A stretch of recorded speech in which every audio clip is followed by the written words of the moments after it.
All right. Well, we are live with the Deadly Analysis podcast.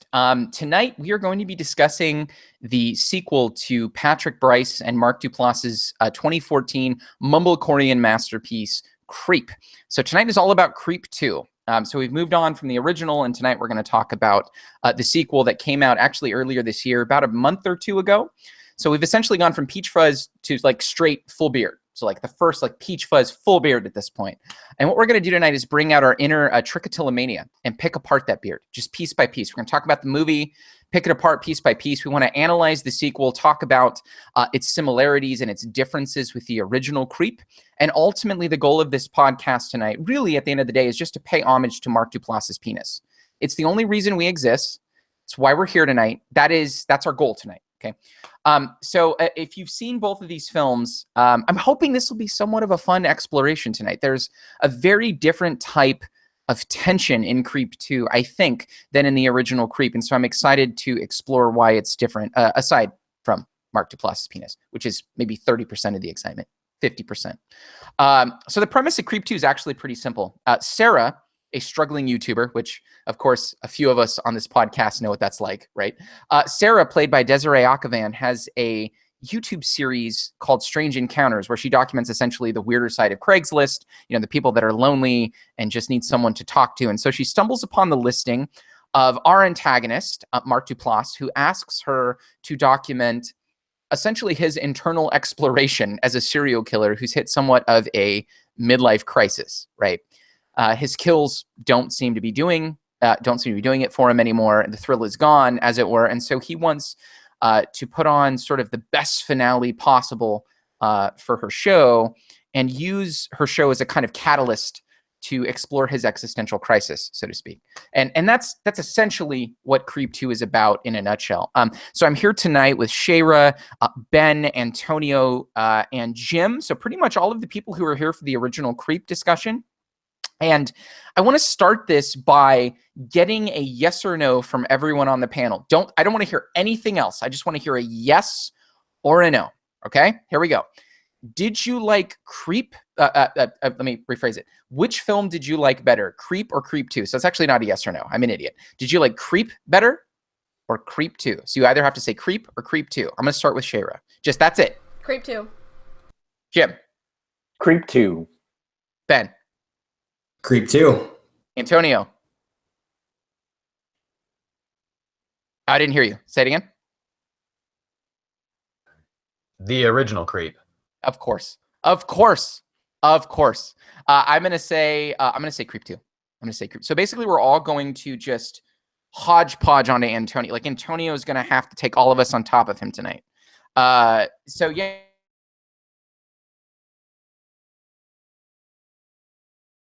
You're cutting out a bit, Noah.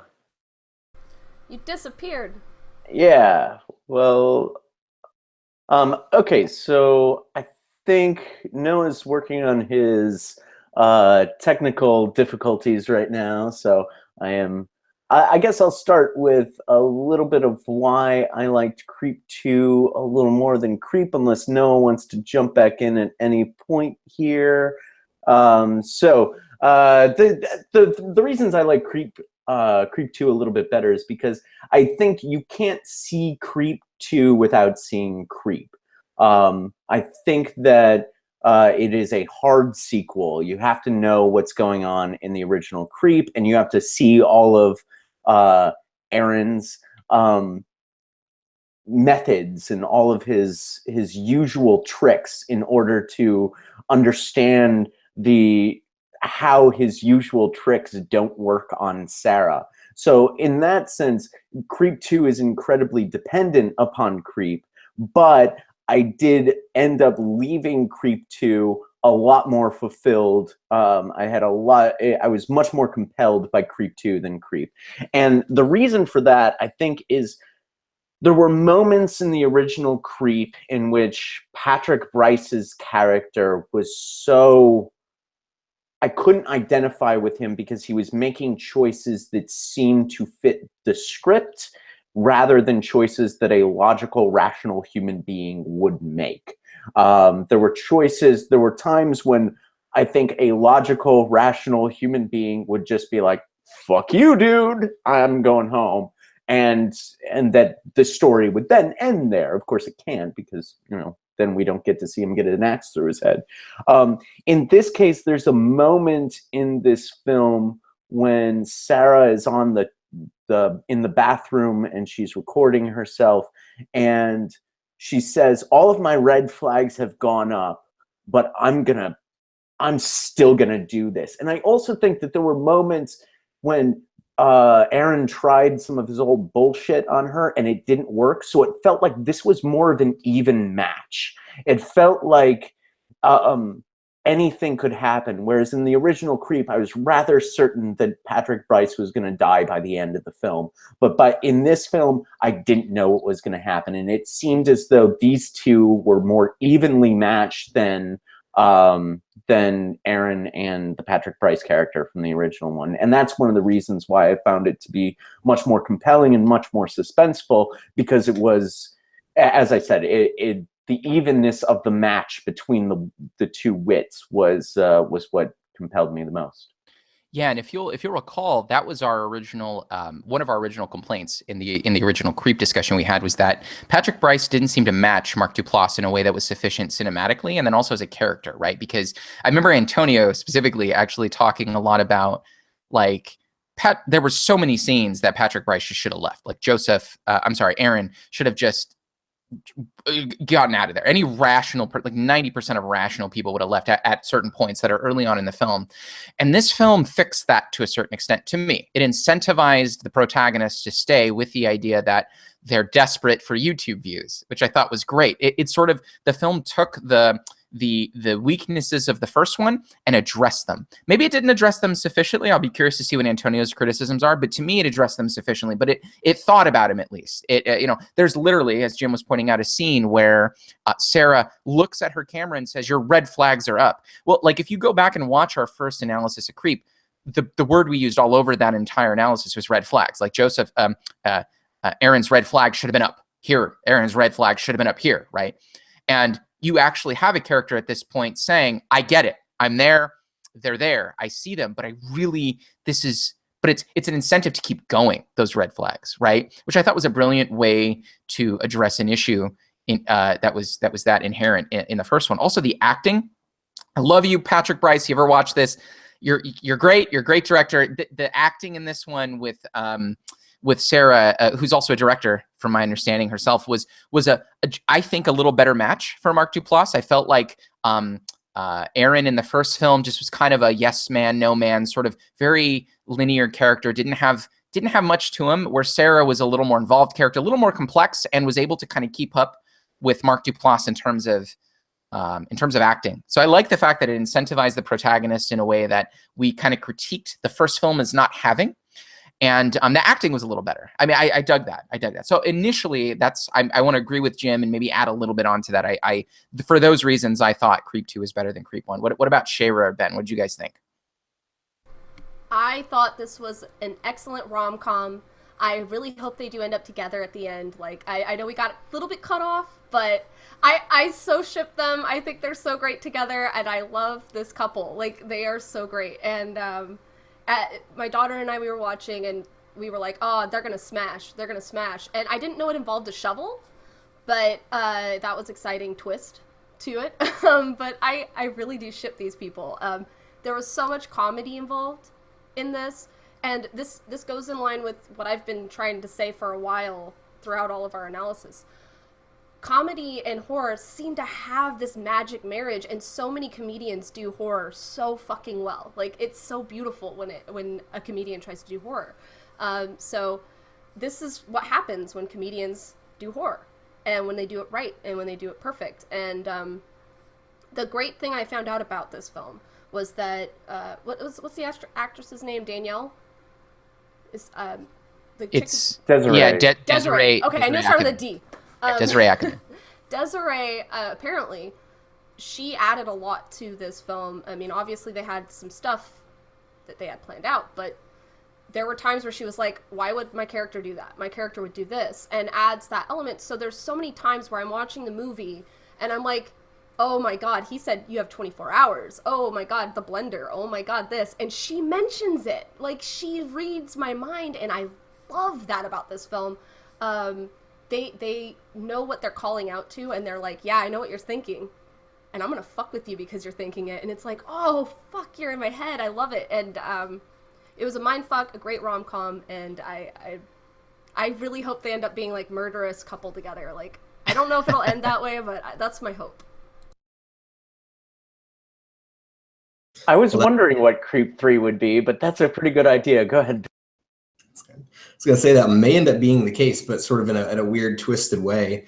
You notice, at one point, Aaron, or not Aaron, yeah, Aaron in this one, Aaron talks about sort of like this Jesus metaphor that he wants to pull over when he's down by the creek. And I think that's a really sort of like critical, interesting story and element that he brings to this, because even though, of course, it doesn't work out in that original scene, it somehow sort of ends up Coppola-ing into kind of like a weird transformed sort of thing that they do in the hot tub scene. And you get that story out of him, and it's really interesting to hear about his transformation and how that sort of surrounds somebody who attacked him and him sort of surviving that scenario, right? So obviously you get the same thing out of Desiree's character. She's put into this situation. She ends up going through this ordeal and surviving. And, who knows what she takes away from that situation. Yeah, I mean, she might have a little bit of that in her. And I think one of the reasons why the two characters played so well together in this particular film is because they're quite a bit alike.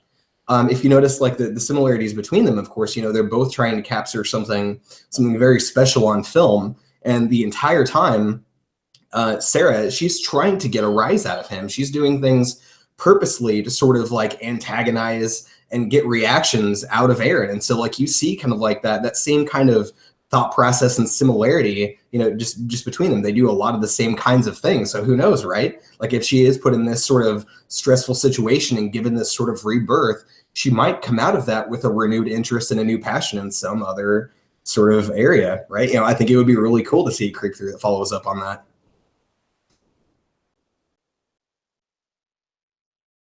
Now I'm curious, Antonio, why you thought that Creep, the original Creep, was better than this one. Negative Nancy time. Usually that's my role. Right. So to distinguish, first of all, when I say that I liked Creep better, I don't necessarily mean that I think that Creep was a smarter movie than Creep 2 or even necessarily a better movie than Creep 2. I think Creep 2 is certainly a smarter movie and maybe a better movie. I'm not 100% sure on the latter, but it's definitely a smarter movie. So, the thing about sequels is that sequels in some way have to both recapitulate their predecessors and differentiate themselves from their predecessors.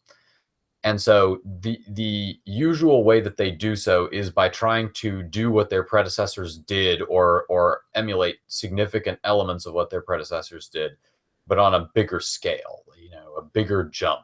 Last time he jumped over a canyon. This time he's going to jump over an entire mine shaft or whatever. You know what I mean? Like, Creep 2 ends up kind of in this familiar, I'll call it a rut, but it's not necessarily a criticism to say that sequels have this tendency. So the thing about original Creep that was the neat part about original Creep that Creep 2 doesn't have and can't emulate is Creep 1 was really about getting to know the Mark Duplass character. It was fundamentally, you didn't even care really who the guy behind the camera was. You just wanted to watch Mark Duplass do his shtick. It was a Mark Duplass vehicle, and everything that was being done behind the camera and that was bouncing back and forth was just foil for Mark Duplass to embody this very interesting and behaviorally complex character who has this great sense of menace and is very charismatic, et cetera, et cetera. So that was the great thing about Creep 1. That's why everybody wanted to watch Creep 1. Everyone wanted to watch Creep 1 because the performance that Mark Duplass gave was so compelling and the character that he embodied was such an interesting character. So the problem with Creep 2 is that Creep 2 begins with us already knowing who the Mark Duplass character is. fill in some details on the character, and it teases us at numerous points with the notion that maybe he's not exactly the kind of guy that we thought he was in the original Creep. But ultimately, it's just a tease. At the end of the day, he's exactly the same person that he was in the original Creep. He has exactly the same sorts of motivations. He's headed for exactly the same sorts of techniques and methods and ends. And so we just watch this play out in kind of slow motion. You know, we just watch the same Mark Duplass character do his basically the same shtick on another person. So that was the first major thing that I liked about Creep 1 better than Creep 2 is the appealing part of Creep 1 was getting to know the Mark Duplass character. We already know him by the beginning of Creep 2. And so we're experiencing the Mark Duplass character, and that's nice because Mark Duplass is a nice actor, but we're not getting to know him in the same way. He's already embodied for us, and they're just filling details in on him. So I want to completely disagree with that. I mean, I thought that the sequel allowed us to get to know Mark Duplass's character much better than in the first film. And let me maybe unpack a little bit of why that's the case. So in the first film, the appeal, you're right, is, I mean, at least for me, the appeal in the first film is something like, is this character just a Craigslist creep or is he a killer? Right. And we get to know the answer to that at the end of the film. But we don't really learn that much about Joseph, about Mark Duplass's character. It's going to be hard to name him because he's Joseph in the first film and Aaron 2. Call him Aaron 2.0. I mean, we'll call him Duplass, right? Duplass's character in the first film, you know his actions, but you don't really get to know him. I feel like in the second film, Antonio, there was more of an intricacy, a kind of, an intimacy in terms of who he was. I think there were some times that he actually wasn't lying. I feel like almost all of Creep is a lie. It's a lie to Aaron in order to get close to him to make him another victim. So the things that you think you're getting to know about this character are sort of surface level. I mean, at the end of the day, you really just learn in Creep that he's a killer. You may learn a little bit more, but it's really at the end of the day, the big surprise at the end, it's not really a surprise, but the big payoff at the end is that he kills people, right? Not just Aaron, but 38, I guess, other people. And then in Creep 2, you learn a little bit more about the motivations. Like you get, if you assume that at certain points he's telling the truth, for example, when he's in the hot tub, and he's talking about, you know, the origin of how he killed his first person. And by the way, in that same sequence, how cool is this? That we learn the origin of where he says, "Oh my God." Remember that? I really harped on that in the first film as one of the scenes that hit me the most. It just fucking weirded me out the wrong way. In the very first Creep, the first words out of Mark Duplass to Patrick Bryce, we're just going to use their real names because I'm going to get so confused, is, "Oh my God. Oh my God. This is going to be a good day." And we learned that. And I believed him. So I guess, Antonio, long story short, I feel like I got more truth out of Duplass's character in the second film. I learned more. And I think that was the goal of the second film, was to go inward on Duplass's character. Like, you already know that Duplass is a killer, right? So how do you enhance that? How do you change that? Well, you have to go. I mean, what Patrick Bryce did that I thought was smart is he went inward. He said, okay, let's change the entire focus of the sequel to, now that you know that Mark Duplass is a killer, we got to do something completely different. Otherwise, this sequel is going to suck. And so the brilliance of what they did was to think of something that's semi-humorous, but also gives you more of Duplass. And that is, let's go inward. Let's talk about, like, you know, a guy who's struggling with being a midlife serial killer. Do you know what I mean? So you got more truth, I think, in the sequel to me than you did in the original. And there's maybe a bunch of scenes we could parse that out in, but I got more out of the sequel than the original. Are you saying you got more out of the original in terms of who Duplass was than in the sequel? Well, it's interesting that you had that reading of the film, because I think there's basically two counterbalances that separate your perspective from mine on this. And that is that in the first film, you're kind of superimposing a view that the Mark Duplass character is entirely a cipher, that basically nothing that he does in the film has any kind of sincere intention behind it. And you're also, interestingly enough, reversing that assumption for Creep 2, namely that you're interpreting the Mark Duplass character in Creep 2 as having at least some percentage of his actions be transparent and sincere in a way that they weren't for the first film.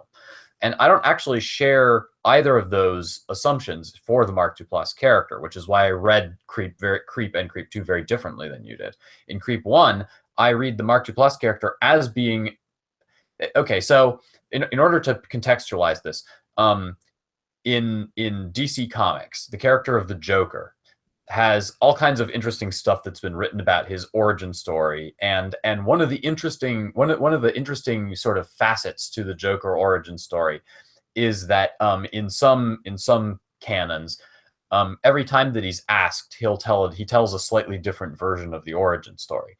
And so the question is there anything in the origin story that's true? And the answer is probably. There are some common elements that tend to be reflected, you know what I mean? But they also differ wildly from each other in fundamental, premise on occasion. And so you ask yourself, how much of this is the Joker? And the answer is you're getting a part of the Joker in what he decides to tell you, but what he's telling you is not necessarily ever actually going to map that much to reality.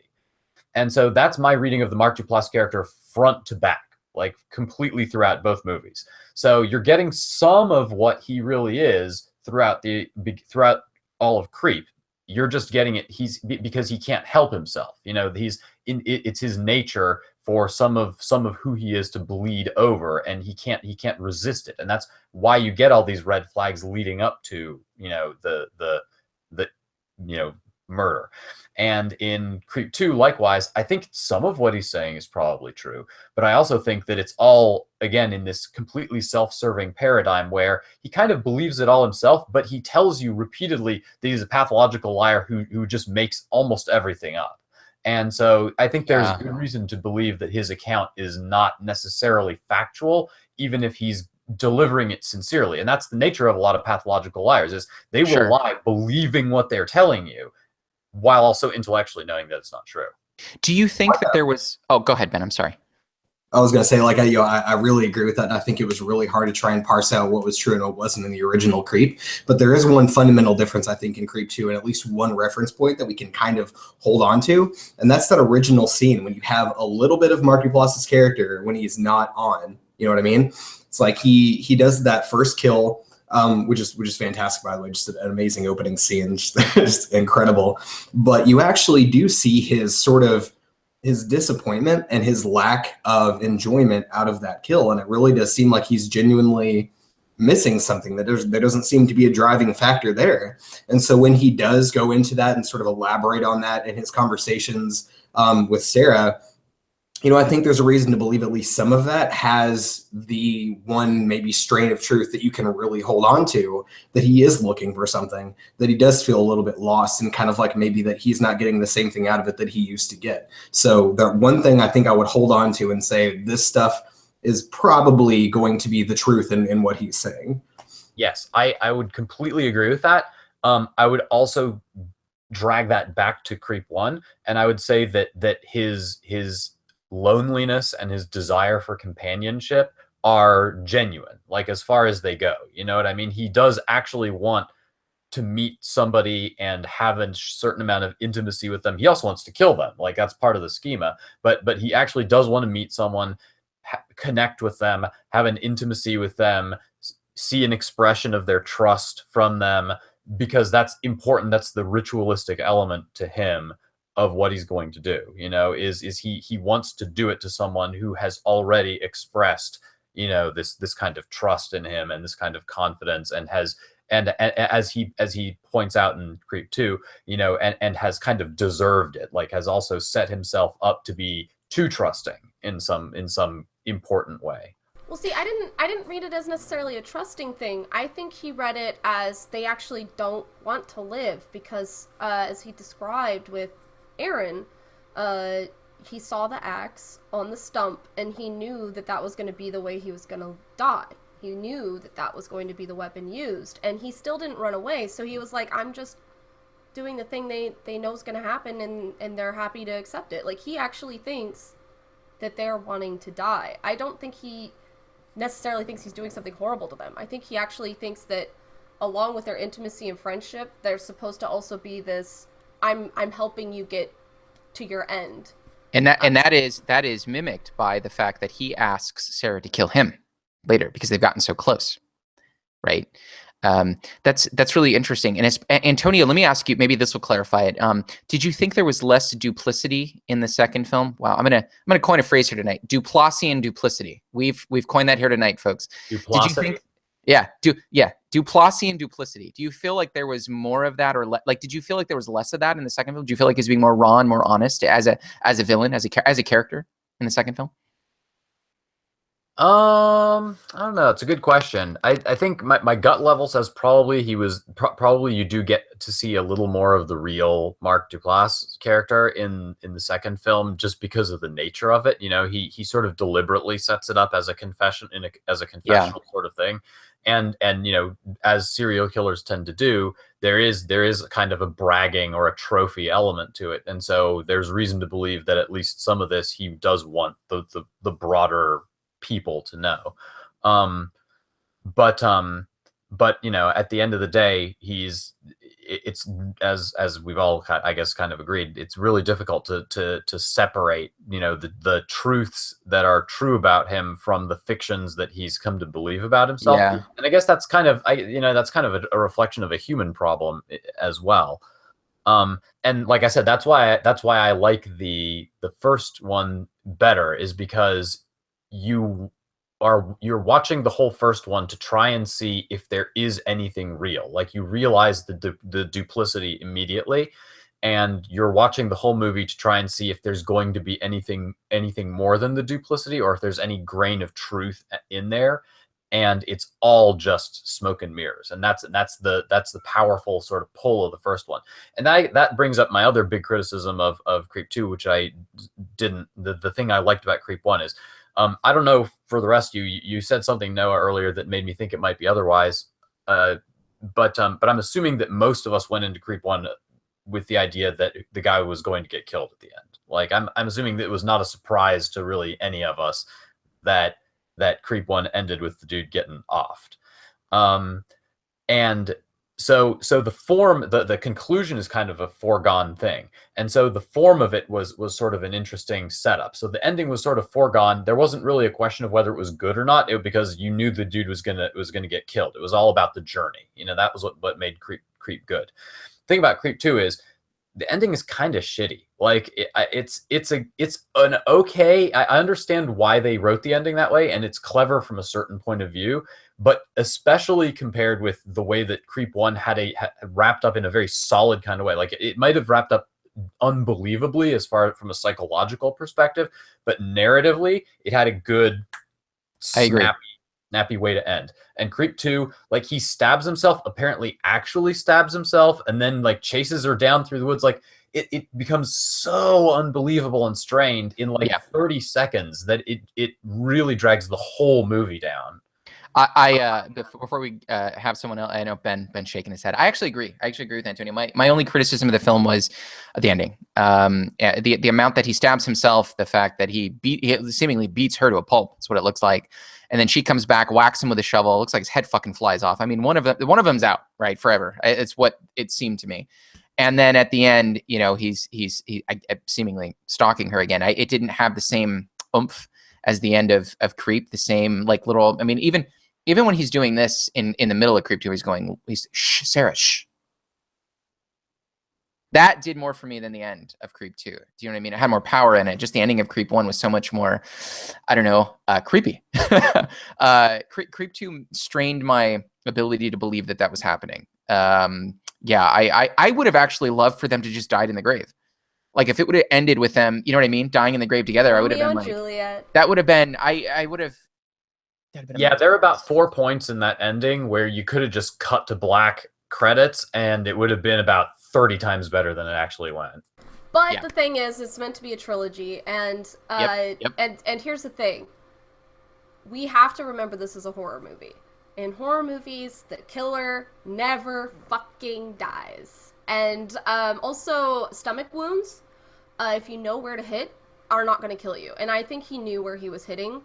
I think he was doing it to shock Sarah, to scare her, because she was never scared. Yep. She was never, ever, ever scared.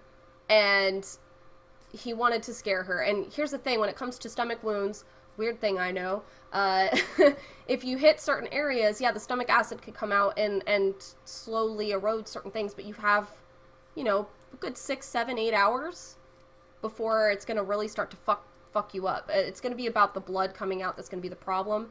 He could have easily done that in real life. He probably would have gotten dizzy, which they did show with him stumbling around on the ground. So I don't think they were completely off with what would happen if he did actually stab himself in the gut. If he knew how to stab himself in the gut, which someone as fucked up as that character would probably know not only where to stab himself in the gut, but probably know firsthand based off of his own stabbing of other people, which he's done, what do we know, like 38, 39 times. So, and in fact, I think his first, well, maybe it wasn't his first kill, but the first one he talked about was at a bar where he cut somebody open and let their guts out and everything. I would say he's pretty aware of how to stab in a gut at this point. So, I'm going to say it's plausible. In my mind, I feel like it's plausible. I feel like Ben's going to stab us right now if we don't let him talk. Go ahead, Ben. Only with my eyes, because I'm not no, I think that's absolutely insane. Cher is absolutely like right with the physical aspect. You know, it's plausible that he wouldn't just die or bleed out immediately from those injuries. That's totally fine. In terms of narrative sense, I think it makes total sense, because like if you believe at all that his origin story that he tells is anywhere near accurate, that kind of thing that you see, like if you study kind of like serial killers and psychopaths at all, their MO tends to stem from some single traumatic event that happened to them that leaves such an impact that they drag that out and replay that fantasy over and over and over again. And if you're going to say, okay, well, he's trying to build somebody up to this point where he's going to push them and shock them, and maybe he finds this one person that sort of meets that challenge and sort of responds in a way that, you know, that sort of meets him step to step, then, you know, he gets to this point where he can fulfill that fantasy and tries to play out this final struggle for life. You know, honestly, it sounds like from his story that he never felt more alive than when somebody was trying to kill him and he was able to overcome that. So one, I think it would be totally believable for him to try and share that with somebody. And two, just from a historical sort of like serial killer perspective, that's exactly what they do. They try to replay that fantasy out in their kills. Yeah, I agree with Ben. There are a couple things that I want to respond to. First is that I think Shaver was being a little tongue-in-cheek when she called it a rom-com at the beginning, but I do think there are rom-com elements to this. Like, I think that there is a genuine relationship that gets formed here.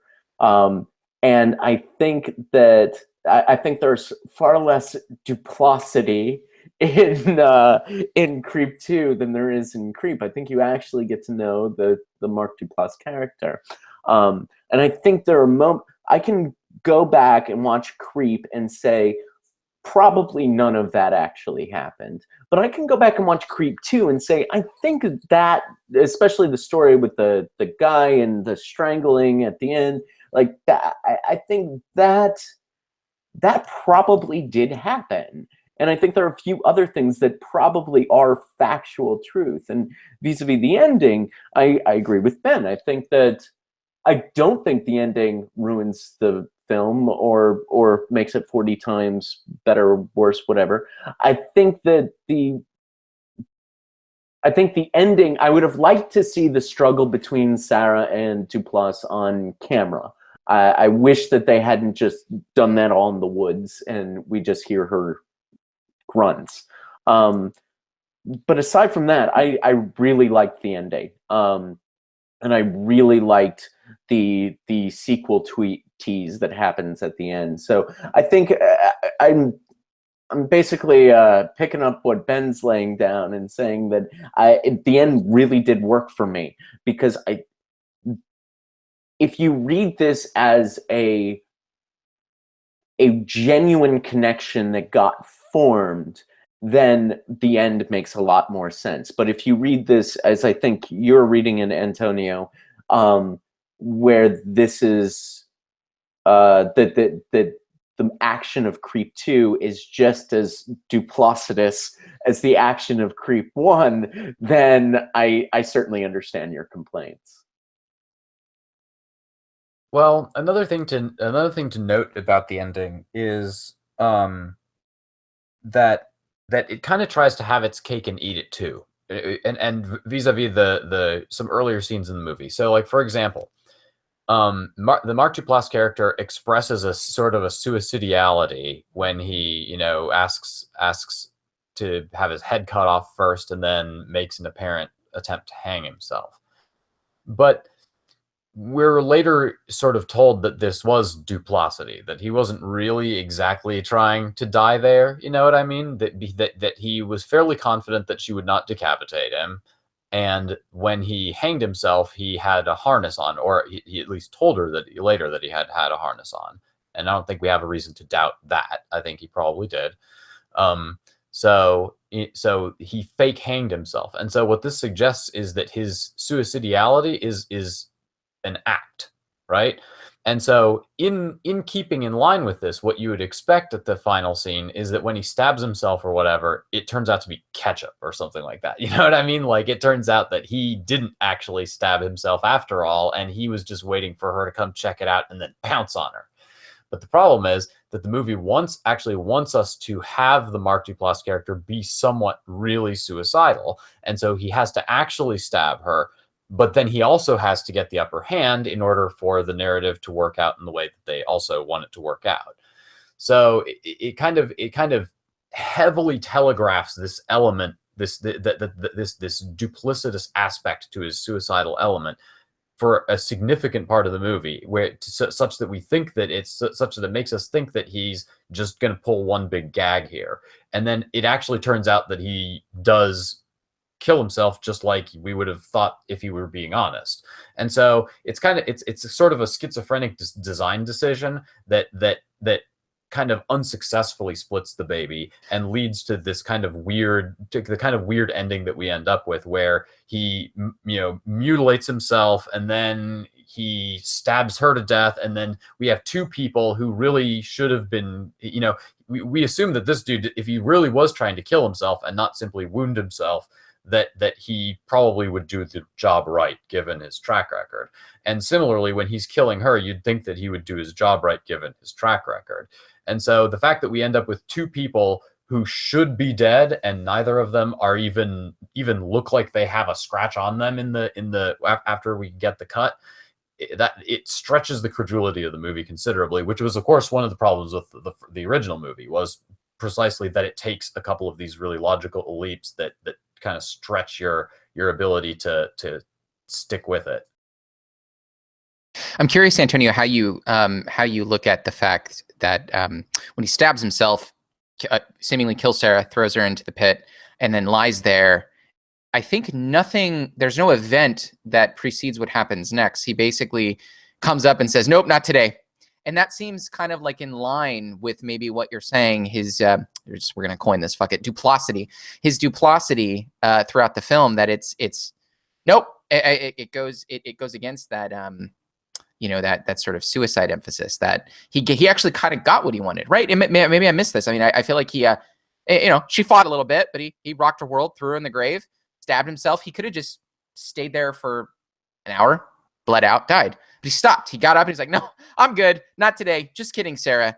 And I think that goes in line with kind of the duplicity of his character, right? So with that, I feel like that goes kind of against what you're saying, that there's this duplicity that sort of lands around suicidality, and then there's this, like maybe he was just bullshitting all along, right? Well, but if he was, he wouldn't have stabbed himself, is what I'm trying to say. No, I don't think so. I mean, maybe Shaver's right. Maybe he knew where to stab himself, how to stab himself. Maybe he knew that it wasn't going to be the end at all. If that's possible, but if that's the case, then the movie did a bad job of telegraphing that. In other words, it did a good job of setting up that it's going to be duplicitous, and then it did a very bad job of actually showing us how it was duplicitous when it was, which would be the movie's fault. So here's the problem, guys. You're not considering the fact that he even talked about what the first situation was that built up to this. His fetish is having his life on the line along with being able to kill the person at the end. That's his fucking fetish. That's the thing that got him off in the original thing, and that's the thing that was not enough for him when he killed the dude with the box. that wasn't, it didn't do it for him. He leans his arm up and he's like, just doesn't have that same oomph, you know? I gotta feel like I'm a little threatened here. Yeah, that's interesting. So he needs that threat, and that was what Sarah brought back. She was jumping out and doing jump scares more than he was. She was doing all the things to make him feel on edge, and so he started doing things like, yeah, chop my head off with an axe. That was totally a fetish thing. Like, if you've ever watched any kind of porn, you'll know what was happening here. Like, this is he was getting off on this. Yeah, head chopping porn. We've all been there. Maybe not that specific fetish, but, you know, like, this is how fetishes work. He's trying to act out a fetish. He didn't think she would actually do it, but he was trying to act this stuff out because it's fun. Like, he gets off on it. I don't know whether I can follow up the porn comment too much, but I guess so. I think we're looking at this scene, I think, from too high of a lens. I think there are multiple beats to the final scene. So he takes her out there with this odd idea that. So in my reading of the film, there is a type of intimacy that has been formed, and that the Duplass character believes that the ultimate culmination of this intimacy is death together. And he takes her out there with this fantasy that they will do this combined suicide pact, and it's going to be Romeo and Juliet beautiful, and that there will also be this emotional catharsis to both of their deaths. He begins by enacting that, perhaps, and I agree with Shayra that he knows where to stab himself, and that is probably exactly where you would stab yourself if you didn't want to die. So he takes the first move, where I'm like, yes, I'm going to start to kill myself. Now you do the same thing. She refuses to stab him, refuses to take part in this thing, starts to run away. He catches her. I don't think he takes the knife with him. I think he beats her unconscious, drags her back to the grave, throws her in, realizes that he can't have the romantic culmination, or consummation, one might think. Talks to the camera about how today's not going to be the day to die, not because of the duplicity vis-a-vis his suicidal ideation, but rather because she refused to play the game with him. She refused to be the willing victim, the willing Juliet. And because she refuses, she fucking dies, and he lives looking for the next one. She, of course, wakes up, slaps him in the back of the head with a shovel, and then runs away. And then he wants to reconnect by stalking her. So I think that as we're analyzing this, I think we're analyzing it from a bird's eye level, when I think a beat by beat analysis of his motivations in this scene reveal a much more nuanced interaction of their relationship. And therefore, I don't think that we can conclude that this is the ultimate duplicity or not the ultimate duplicity. I think there are beats in the scene in which he's making conscious decisions about the things that he wants. Fucking psychopaths make it so hard to understand them. God damn. Well, fucking human beings make it so hard to understand them. And, you know, as much as psychopaths certainly have their problems, but they have not reduced themselves to the point where they are non-human. He's got motivations just like the rest of us do, except his are fucking crazier than the rest of us, hopefully. Yeah, so that's why I think that there's some things that we're saying that aren't exactly fully understanding the final scene here. Go ahead. Maybe we can. I feel like there's a question that, depending on how we answer it, can maybe help elucidate some of the things we've been dancing around. So and I'll start with Jim since he answered last. When did you guys think that Mark Duplass's character decided to kill Sarah? At one point in the film, do you think it was from the very beginning? Do you think there was a particular scene in the film? Do you like where can you what's the closest part you can pinpoint his decision to kill Sarah? When she drops the knife in the final scene, that's when he knows that he's gonna kill her. That's when it becomes, instead of co-suicide, it becomes a murder in my reading of Duplass's activities.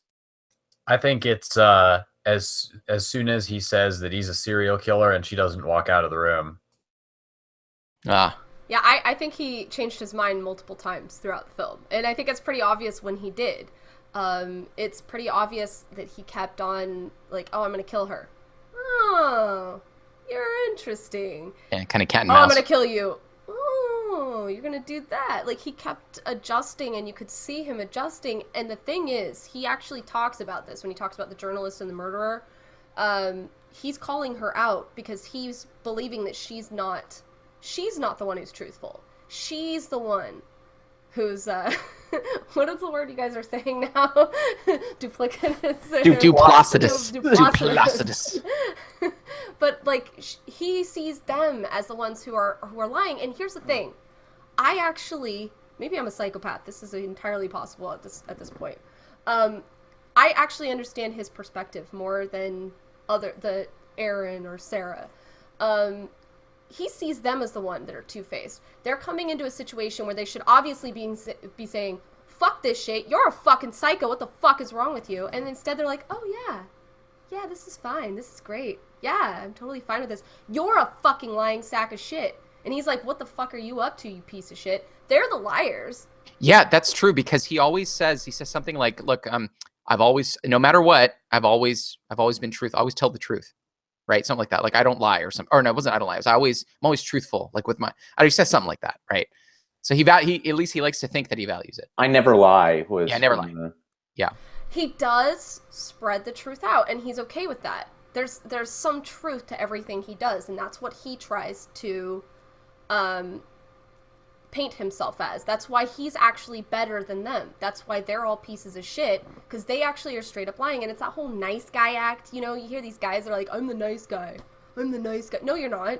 You're lying right now. You're clearly only being friends with me because you're wanting to fuck me. I can see right through your fucking ruse. Shut the fuck up, you lying sack of shit. It's the same thing, but he's seeing it as, you're acting like I'm normal, and you know I'm not. You know you should be running for the hills. You know that this is, you have the red flags going up, and you're still going for this, so you must want to die. And the only thing I can do is help satisfy whatever craving that you have for your death. And honestly, this just reflects on our society today. I can't tell you how many times I see people like making jokes about how they can't wait for their death, but they just don't have the balls to do it. So he helps with that a little. He's doing a service to the world, and he actually believes that. He actually believes he is doing a service. And you see that much more with Sarah's character, because she's the most lying of them all. She says she knows it. He's like a cute Kevorkian. Yeah. That's how it is. And he even mentions this when he's laying on the coffee table with her holding the axe. He's like, oh, this is just assisted suicide. It's great. Just think of it like a cartoon. It's fun. And she's just like, no, I can't do this. And he's like, oh. There's a problem here. You don't understand the importance of my principles, my values. And that's when she lost something. You know, when she's putting on her boots and getting ready to go, that's when he goes into his little bit of a half lie.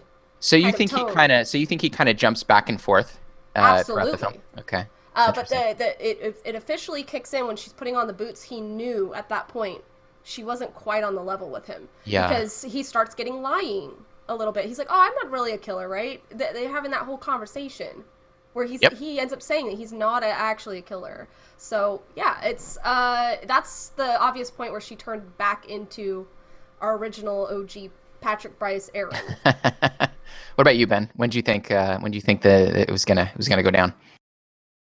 Right. Well, I think it really kind of goes back to that old Albert Natural song, "Sarah Loves Her Juicy Fruit," because if you think back to the hot tub scene, he's all like, Sarah loves her juicy fruit, and Aaron loves to kill. I don't think it's like a big decision that he has to make. I think it's a desire that's always there, and that it's kind of like sort of the driving force in the relationships that he tries to build with the people that he seeks out on Craigslist. So I'm pretty sure that he always planned to try to kill her.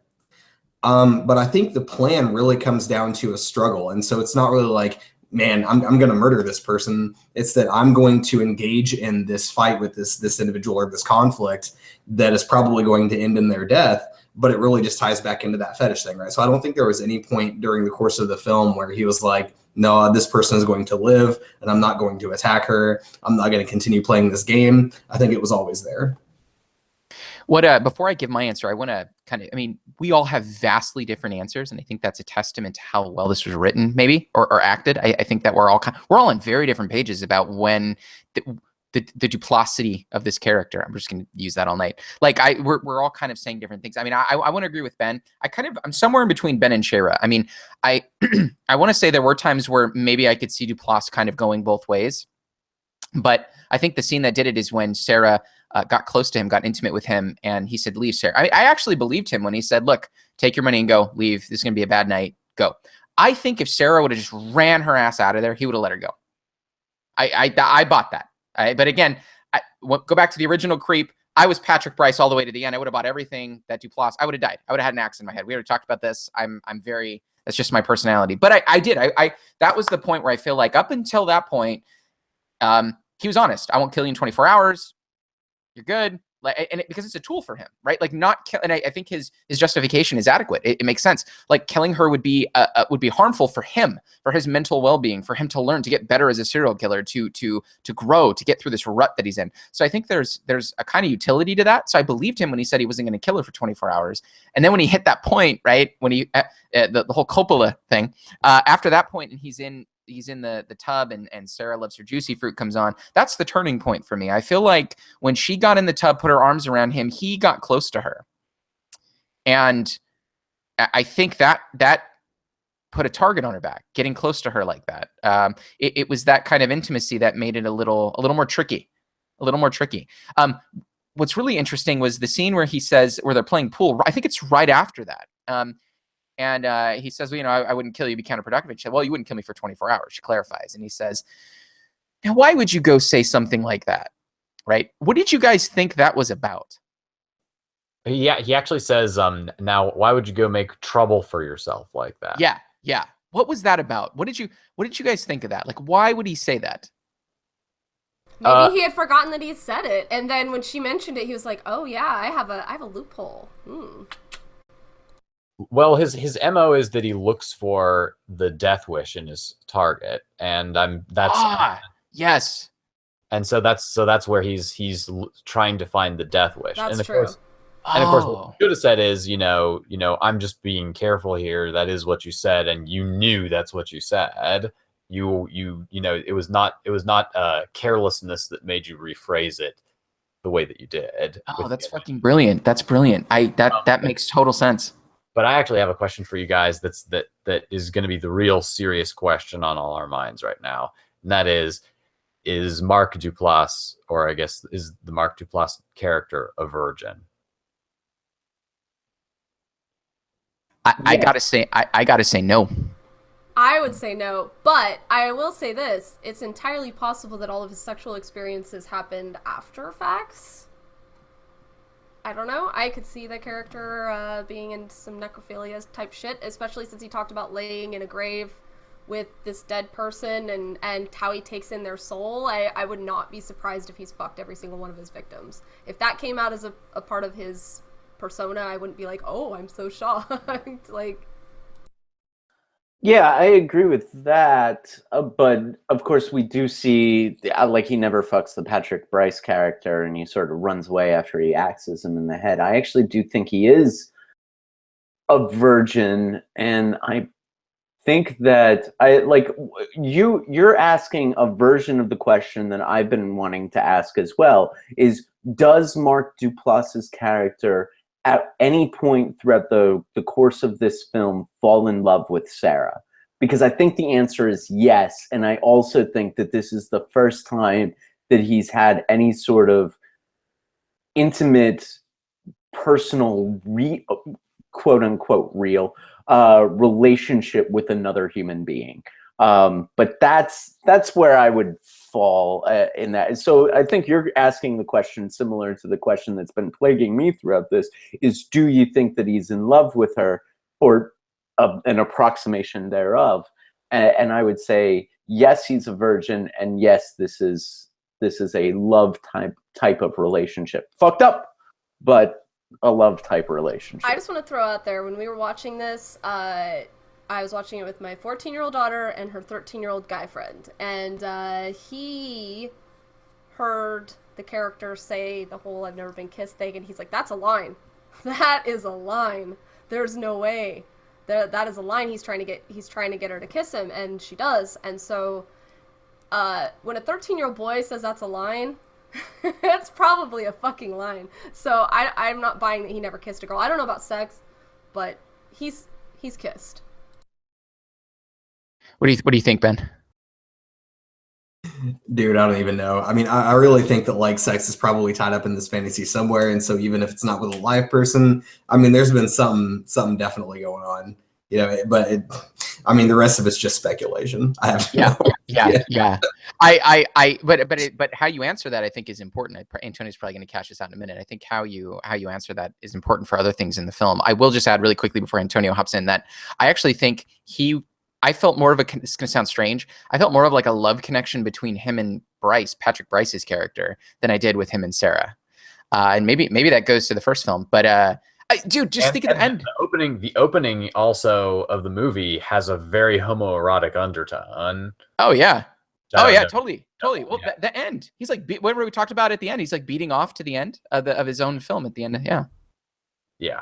So yeah, I definitely feel like I definitely would disagree with Jim that he fell in love with Sarah. What I would say is that and again, you have to remember that, you know, psychopathy thinks in very, very sort of predatory and instrumental terms for the most part. So Sarah doesn't really have an identity to a psychopath. She's just she's just a collection of features, right? That have a particular interest until they don't anymore, and that's how psychopathy works. And so the reason Sarah lasts so long in this particular movie, in this particular setting, is because she actively tries to serve as Mark Duplass's foil. You know, she rounds on him and tries to scare him whenever she can. She's resolutely stone-faced when he tries to scare her. She walks over and provokes him, and so on. And you know, we get an insight into her character as well, because we look at her and she's in the bathroom and she basically explicitly says, and this is one of the things that Creep 2 did intelligently, that did address the problems of Creep 1. And that is, she at one point looks into the camera and says something to the effect of there are a bunch of red flags here, and I'm just going to be an irrational, impulsive person because that's the way people are sometimes. And while that's still stupid and we can still like condemn her and go, "Oh God, why are you doing that? That's so dumb. Don't do that." You know, while that's true, we can emotionally connect to that in a way that's not true if she just does a bunch of dumb things. And so that was one of the core flaws of the first one, was, you know, the person behind the camera is doing all kinds of dumb things. And you know, to make it believable enough doesn't take that much, as Creep 2 demonstrates. All it takes is just the dude at one point saying, "Yeah, I'm having the same thoughts as you're having, viewer, but I'm a different personality that is a little bit dumber than you, and so I'm going to do a dumb thing here. But I acknowledge the same cues that you're getting. The same cues that you're getting, I'm feeling, so you don't have to feel like you're disconnected from me emotionally as a character. But I'm a different personality, so I'm going to do a different thing than you would in this situation." And that's what that scene in Creep 2 does so brilliantly. Let me just say that I think in Creep 1, yes, calling that kind of thing sort of dumb, or like at least they're purposely just sort of leaving themselves open and trusting. I think there's a fundamental difference between that and the scene that we see in Creep 2, where Sarah's like, "I'm getting all these red flags, I should get the hell out of here." And then she makes a conscious choice and says, "Yes, I know this is sort of bad, but I'm going to do this anyway." And I don't think that's for a dumb reason. I don't think it's because she just wants to be overly trusting and open. I think it's because she's trying to prey on that from him. I think she sees the possibility for like content and for her own fantasy fulfillment in sort of like capturing some weird, creepy thing, something special and something unique about human nature on film. I think the only reason that she's like, I'm going to go ahead and go along with this is because she is so much like him, and because she's trying to prey on his personality traits as well. Now, this raises actually a really interesting ethical question, Ben, because you can argue, I think very plausibly, that it's precisely because of the sort of predatory and psychopathic traits that Sarah shares in common with the Mark Duplass character that she's ultimately able to survive the entire thing. That, you know, despite the fact that you know, she ends up on the edge a bunch of times, she never actually gets killed, and even when shit goes down, she's ultimately able to pull it out in the end. And it's arguable that that's precisely because she foiled when she foiled, and, you know, doubled down when she doubled down, and she might have survived much less time had she not. And so that raises an interesting question for us from a moral perspective, which is, you know, what is this movie trying to say to us morally? And that is, and so that raises the interesting question of, is this movie saying that to some extent we need to adopt these wolf-like, you know, to be referential to the movie, to adopt these wolf-like sort of characteristics in order to properly prevail against the evil forces that confront us? Do we have to some extent foil the evil, become it, empathize with it, and then jump back into its face in order to overcome it? Do we have to look into the abyss? I would actually say it's more of wearing a mask. He wears a mask when he does the peach fuzz thing, and when he's going on the attack, when he killed Aaron on the park bench. But she is also wearing a mask throughout the whole entire thing. She's full of shit. She's wearing a mask, and we all do this in life. We all wear masks. When I took a very basic anthropology class, we talked about, like, if something happens to you, you're going to tell a different story, whether it's your grandma, whether it's your friend, whether it's, like, you're going to tell the story differently depending on the audience. So you're always wearing somewhat of a mask in how you tell stories, and there may be truth to every single way that you tell the story, but you're probably not going to go into certain details with grandma that you would with your best friend. And that's what this whole entire character that Mark Duplass plays, that's what his whole entire character is trying to bring out of everybody. They're all full of shit. They're all lying in some way. They're all wearing a mask. And his just happens to be a wolf mask named Peach Fuzz. But, and he has a fun little ditty, you know, that he whistles before he murders people, of course. But, you know, it's his way of saying, hey, we're all monsters here. And that is exactly what all monsters are in horror movies. We know that that is what a monster always represents. It always represents us. Zombies represent us. Vampires represent us. They're all us. And so he's just acting as Peach Fuzz the monster and exposing how we're all monsters. We all wear masks. We're all lying sacks of shit. And you have to try to figure out what truth you want to take from it all. And it may not even be accurate. And, you know, when he talks about the whole Jesus, you know, he puts himself in a very Jesus kind of a position. It's showing, even with the Jesus story, there's a lot of truthiness / fan fiction-y shit that's going on even with the Gospels. So it's just exposing how truth is just how you want to perceive it. And what are you going to take from that when you talk to anybody or when you interact with any other person? And I think that's what makes this one of the most fantastic horror / rom-com movies that I've ever seen, because, hey, romance, where are we the most mask wearing, right? When do we always lie on our first dates? It's, oh yeah, I happen to have this job, but you try to make it seem so much cooler than it actually is. So I just see layers of that in humanity, and I kind of understand why Peach Fuzz exists, to expose us in that way. If I could, I want to, especially because we're talking about the Peach Fuzz mask, we could just take a throwback to our original creep discussion. And I think whenever we can talk about Mark Duplass's character wearing the Peach Fuzz mask, that's sort of a way for him to reveal more about himself. So it's kind of like he's more himself when he's wearing the mask, and that's kind of an interesting relationship there. One thing I definitely want to say, like, I want to speak to Antonio's point about the moral considerations here, but if I could just product plug for a second. This episode brought to you by Francis Ford Coppola wine. Go out and buy yourself a Popola. All right, so shall we stare into the abyss? All right. Not an official endorsement, but yeah. Yeah, we get like a cease and desist from Coppola. Like, what the hell's the matter with you? Man, damn. Right. For legal reasons, Francis Ford Coppola has not actually sponsored this podcast, but free plug for Francis Ford Coppola. Quit talking about my wine on your show. Okay, so yeah, the moral considerations there. All right, I think that's a really interesting point. I would definitely say that's probably one of those situations where it's like those who know don't speak and those who speak don't know, because if you have that sort of mentality and you can kind of separate yourself, right? So I think all people are kind of tied in by this web of empathy that we sort of have. It helps us to understand each other and connect with each other. Even if we can't directly have a connection to what's in each other's minds and hearts, I think we can sort of have that illusion in a way that is productive and beneficial to each of us, because we do somehow see ourselves in other people. And even if it's not that we see ourselves, we see sort of like these common identities that we can kind of understand and connect with. And therefore, we feel like we shouldn't treat other people as lesser than ourselves.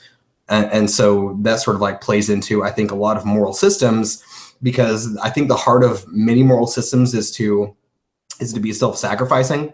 But if we talk about, okay, so is it more beneficial from a moral standpoint? I don't think it is. But it might be more beneficial to a personal standpoint if you're able to engage in that kind of conversation and that empathic conversation, but be disconnected from it enough to sort of use it to your own benefit.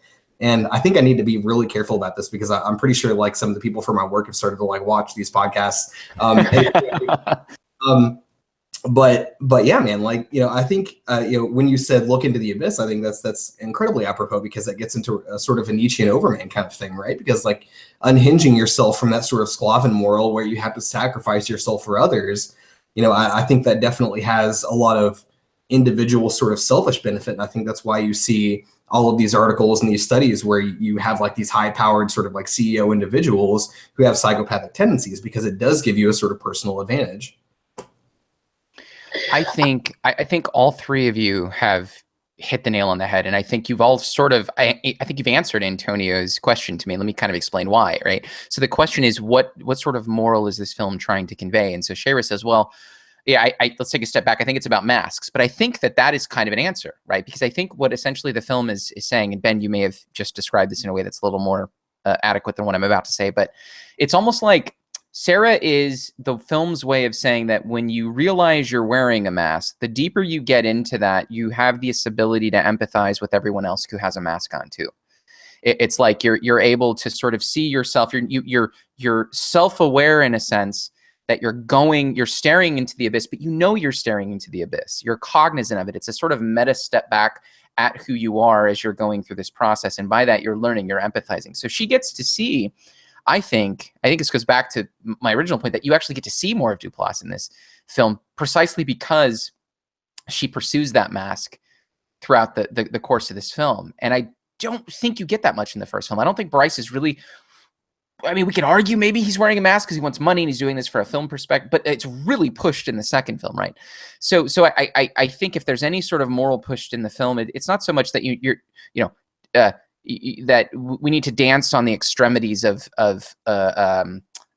what's morally good or what's morally bad, right? I don't think it's necessarily saying that to understand it, you need to yourself get close to being a serial killer. I think it's the accepting of the fact that we do all wear masks, and the realization of that being a tool to see other people for who they really are. And in this case, it's just, she's shit out of luck because she picked the wrong guy. Honestly, and I suppose this makes sense given that the film has this sort of found footage, sort of unreliable narrator kind of vehicle, but it has a very postmodern element to it in its moral sensibility, in that it kind of pushes the notion that everybody, as you aptly put it, Noah, that everybody's wearing a mask. And more than that, I think it kind of reduces human interaction to ultimately sort of, how to put it, like a giant poker game, like the highest stakes poker game, where everyone is bluffing all the time, and and everybody's hand is really empty at the end of the day, but everyone is trying to out bluff each other, and the person who loses is the person who blinks.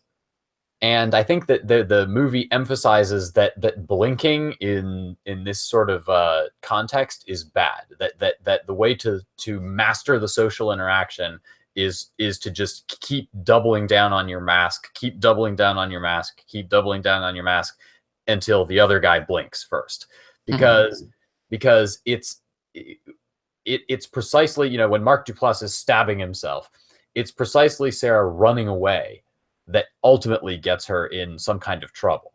If she had just jumped him and just stabbed the shit out of him, that would have been the end of that. And similarly, the Mark Duplass character not finishing her off, kind of getting complacent, you know, going up in front of the camera and like pontificating and shit like that. That was that he blinked, you know, he was like, all right, now on to the next thing. And because he didn't keep doubling down on the viciousness of his identity, he was able to be compromised and taken advantage of. So I think Jim wanted to say something real quick before he does. I just on the topic of doubling down. I mean, I think it's pretty apparent we all do that. I'm actually I'm actually a black woman.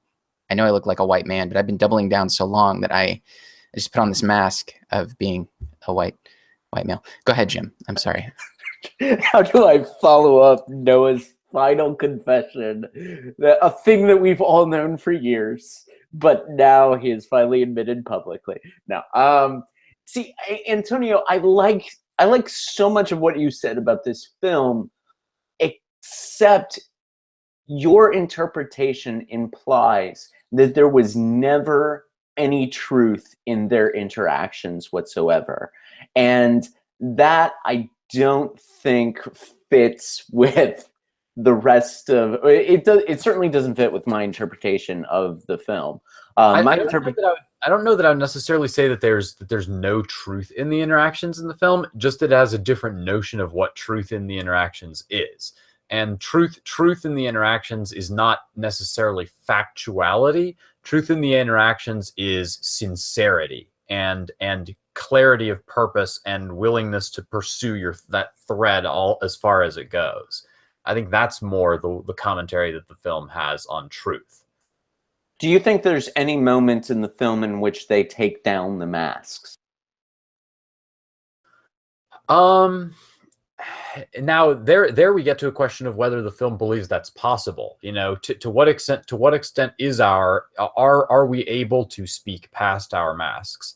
To what extent is anything that we say not a performance art? Even the act of trying to be honest means that you're adopting a rhetorical frame of honesty, which is itself a frame. A rhetorical frame, yeah. Right. It's not inherently an honest thing. It doesn't make your discourse more honest. It just frames it as more honest.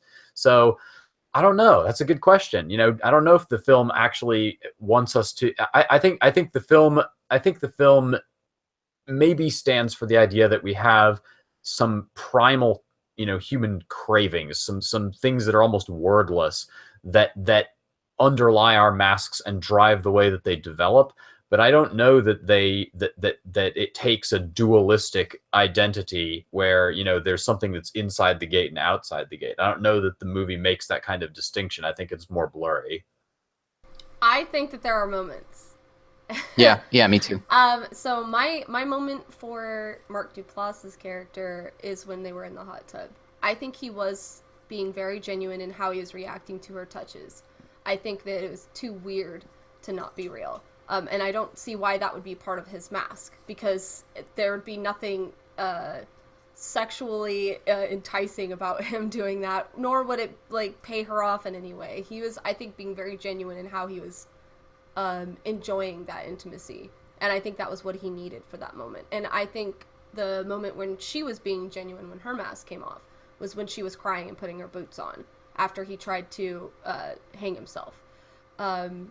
I honestly think that was when they were doing Masks Off. And there are lots of really amazing songs. In fact, there's one that's really popular, hip-hop song called Masks Off. And those are those moments, you know, those are the moments when you take your mask off. Can you see those genuine moments in people? Of course, people could be manipulative about that. And we know that those are actors behaving in a particular way. So in a way, is that even masks off? I mean, that's an actor. Were they acting genuine? Was it all improv and those were genuine reactions from the actors? Who knows? I don't know if it was genuine, but it seemed genuine. Well, I think it's incredibly and tellingly symbolic in the movie that one of the least ingenuous moments that Mark Duplass has is precisely when he takes all of his clothes off. And we, the audience, particularly if we've seen Creep 1, when we see him with all of his clothes off, we realize this is not a man who has removed his mask. This is a man who is still 100% masked. This is not a naked man. And I think that's part of the point the movie's trying to drive home. And her response to that was the moment when I knew that I was in for a different movie, because I cannot imagine Patrick Brice's character saying, okay, so now it's my turn, and then stripping all of it. And one of the fantastic the reason that this works as a found footage film was then we got to see what he focused on. He was not going to focus on when he takes the camera, we see what he's looking at. So he's not looking at any of the nudity. He's only looking at her face and the incredibly like determined look on her mask face. Right, her mask. Exactly. And that's I agree with you that that's a masked on moment for both of them. And it's especially, I talked when Noah had, at the beginning of the podcast, I talked about how this was like an even match. Even though Patrick Brice is like 5 feet taller than Mark Duplass, I still thought that man was going to totally fucking die. And she's shorter than him and probably not as well, she's probably very scrappy. But nevertheless, I still thought like that was the moment when I was like, oh my God, this is now an even match. Aaron, Joseph, whatever the fuck your name is, you are in for a thing. But yeah, I'll agree with Shayra that the hot tub scene was a masked off moment. I also thought that, ironically enough, again, Two Lies and a Truth was a masked off moment, especially for her. I think she kisses him out of a genuine feeling. I don't think that is a masked on moment for her. I think there's some sincerity there. But yeah, and so I think this film is so fucking complex in the sense that we can't put a unifying field theory, like a unifying thesis to the movie. I think there are elements of it in which as I said, I agree with Antonio, where it's about masks and rhetorical and philosophical lenses that we play. But as a whole, the film is it's too complex to be able to be reduced to a single thesis, in my view. Oh my God. Her mask off moment. It was actually earlier. I realized it's when she was texting. When she says her name. Yeah. She says her actual name. She was trying to erase some stuff and she took her mask off in the texting. And then even when she met him in person and she said her name was Sarah, he was like, oh, you're being real right now. Your mask is off for your name. Like, ooh. Mm-hmm. Thank you for that. But on the other hand, she's at the same time she's telling him lies about where she works and shit like that. Which True. Mask. Exactly. So this, I think, speaks to the complexity of what the movie regards as your mask. The mask has elements of truthfulness in it. It has your real name, but at the same time, it also has complete bullshit about what you do for a living. You know what I mean? Like, and these things coexist in the reality that we shape for ourselves, or at least our outer selves. This is a fucked up film. Way more. I'm just saying, just having conversations with you guys. This is a really fucked up movie. Now, as far as the framing, when they were taking their clothes off, when Mark Duplass frames her, I took that as kind of actually an act of sort of that's a mask off moment for Mark Duplass because it reveals an essential prudishness about his character. You know what I mean? I don't take the focus on the face to be a focus on the face of intensity of wanting to really get the fine-grained look on her face.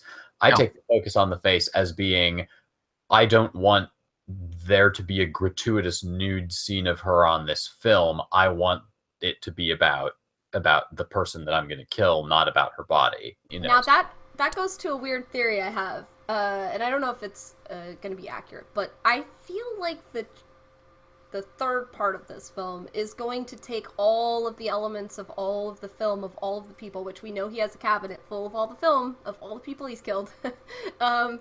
I feel like that's all going to come together, and the intimate moments he's had with those people, and I feel like he's going to not necessarily make a documentary, but show how close all of his closest relationships have ever been. Like, and I think he thinks the people he's killed are the most intimate relationships he has. So I feel like he's gonna have one of those weird moments, you know, those really annoying moments when people go on a trip and they take a bunch of pictures of their trip and then they want to show you the slideshow and everybody's sitting there like, oh my god, this is fucking cringy as fuck. I feel like that's gonna be the third part of this film series, is his snapshots of his cringy moments hanging out with all the people he was most intimate with. That's a perfect segue, because what I wanted to ask was, what did you guys? I'll go. Sorry, I'll let you finish, Jim. I want to know what you guys want the third one to be, because they are making this a trilogy. So this is going to be a trilogy.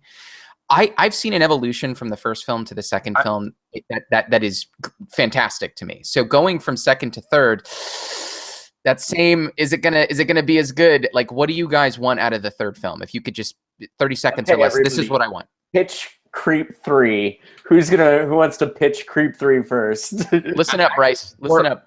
Before we pitch Creep 3, what characteristics that Mark Duplass exhibited over the movies, now that you've heard his story? Okay, I guess this goes back to his trustworthiness. You know, as I've said, I think he's wearing a mask the whole time, but some of what he says probably is reflective of things that actually happened, even if they're spun a particular way or distorted a particular way. One of the things that I think he was telling the truth about was the notion that he regards his victims as totemic. You know, he regards his intimacy with them as passing something on to him, as well as his providing something to them. You know, the death that they wish for or whatever. And so what of Mark Duplass's traits do you suppose are totemic, that he's adopted from previous victims? And that's what I think Creep 3 is going to be about. I think we're going to find out what I agree. Which of his traits come from which of his victims. He absorbs all their souls. Yeah, he shaves his pubes. That comes from Kill 33. Yeah. No. I honestly, I'm gonna reveal a moment I had from Creep 2, when he was talking about laying in the grave and absorbing the soul of the person that he had just killed. I had inside my head the Queen song, I am immortal, I have inside me blood of kings. Like, I was thinking of how you absorb the soul of the person you kill, and I think he has that mentality, so. Yeah, in the end, there can be only one creep. And I mean, if you buy that the story that he tells is basically accurate about his origin or whatever, then the wolf mask is something that he acquired from a victim. Yeah, that makes you wonder what else he acquired from a victim. Yeah, his that's daddy. really interesting. There might have been a victim that acted as a father figure at some point in time that had the peach fuzz mask. Maybe. Or someone who had cancer that he actually killed. Right? It could have been someone who raped his wife from the first Creep. You know, who knows? That's really interesting to think about.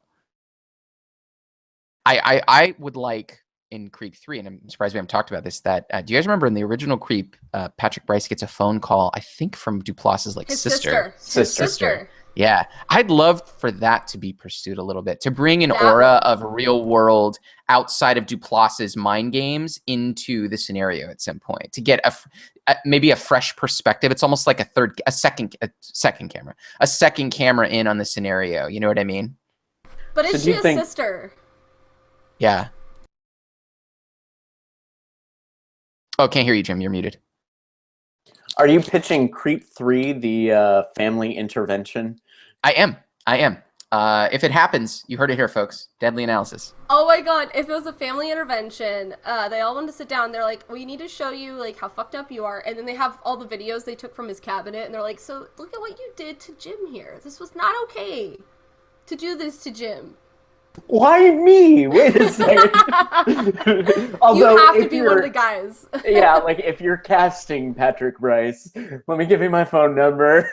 I'll send you my headshots. I swear to God, if Jim ever ends up as one of, the original victims, if you could be the main guy that started all this, that would be... I mean, I am shorter than Mark Duplass. He could probably overpower me and squeeze the life out of it. Yeah, this is... I can see Jim opening up a car door to a young Duplass going, oh my God. Like that's your shot. That's all you need to do at that point.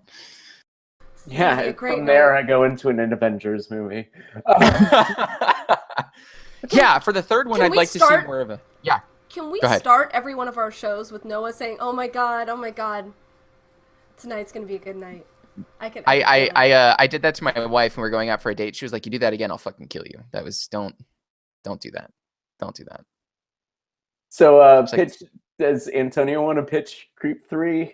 Yeah, I'm curious. I'm curious what the rest of you want from it. It could be the story, but like, what's the thing you want in Creep 3? I'm working out my pitch right now, so I need a little moment.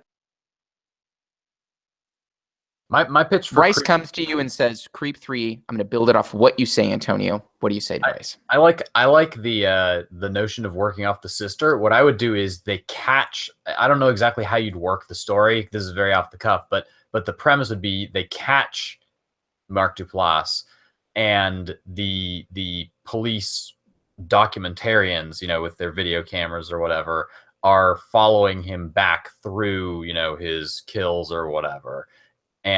Or he promises to lead them back in exchange for whatever. And of course, the idea is that he's going to eventually get the upper hand over them in some way and give them the slip. That definitely is a good angle for filming it, right? Like that would be a good. Yeah, that's a very good filmmaker. Yeah, you still gotta have the found footage, and so you gotta either find somebody who's enough of a dupe to go for the found footage number. Yeah. Or you got to have more of a literal documentary. Hey, I know how you can push the found footage as well as promoting a good thing in America is use the cop cams. The other thing that occurred to me that would be a good premise for Creep 3 is if he's like Facebook live streaming. Like Unfriended or something. I think that's one where it has something like that in it, right? Yeah, does like IRL stream, 40x. I have the best idea ever. Serial killer, blah blah blah. He's on Twitch. Yeah. No, I have the best idea. He has befriended a group of people that like to talk about horror movies and serial killers, and they're on a show called Deadly Analysis, and he comes on and he's like one of the hosts of the show, and then he reveals the actual kind of person he is, and everybody thinks he's telling jokes, but he's telling the truth, and he actually knows where all of us live, and he's going to kill all of us because he's gotten so intimate by being on a show like this with us. I feel like Saw bled over into that kind of halfway through. Okay, Ben, do you want to do your Creep 3?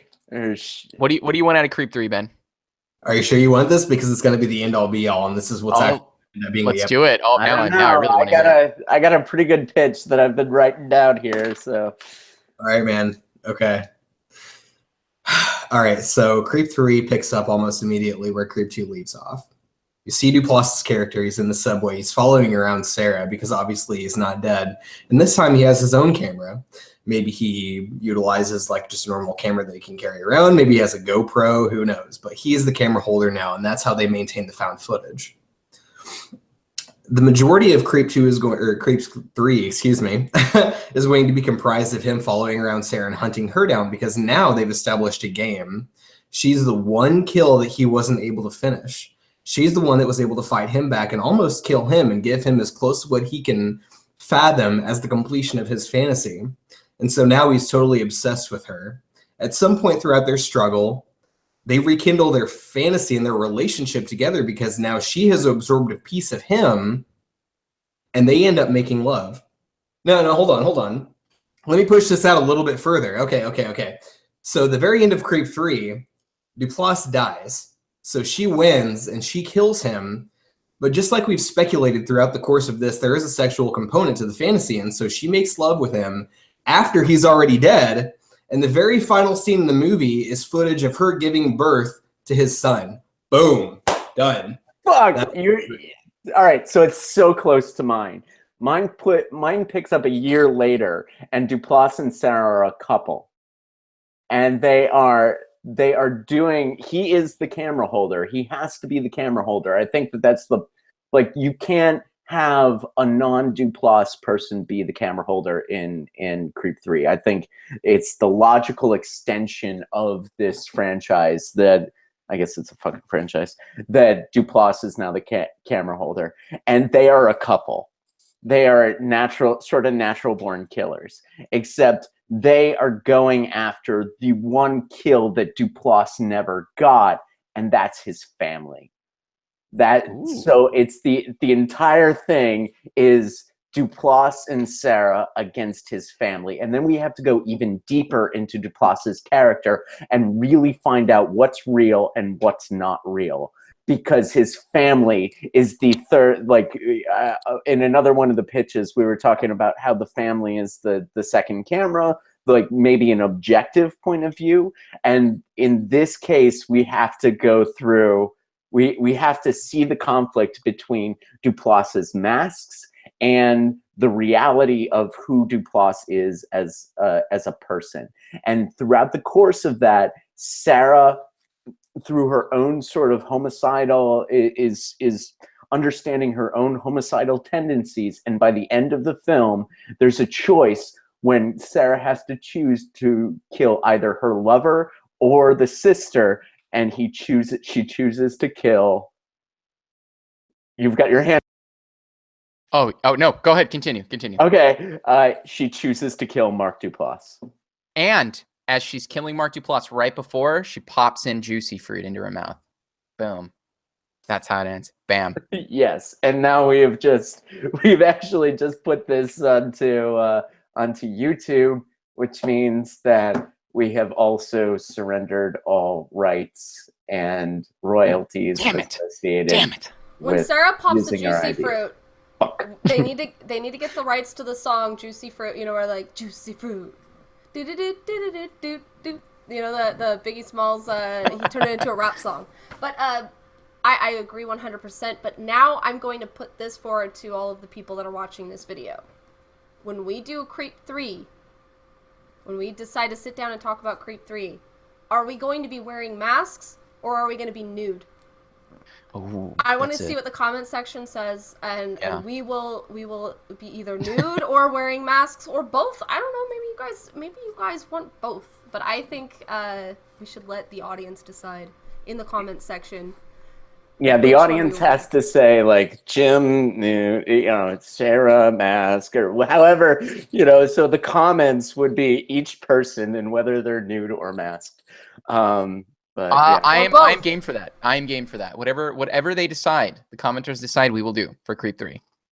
I'll get in my bathtub, but at least I get to wear the suit when I get into the tub. Three of us are gonna die trying to do this technically. Like, you realize that, right? One of us is gonna drop the phone. We're accidentally gonna see each other's nuts. Our ass. What, you know what I mean? Like, one of us is gonna get electrocuted. Guess what's gonna happen? I've already attempted using the phone in the shower. Death in this game. Ben's coworkers, watch out! You're about to see some Ben ass. No, I'm pretty sure I'm actually going to be safe because the people in the comments are just going to be like, yeah, Ben, make sure he just gets a haircut. Make sure he just gets a haircut.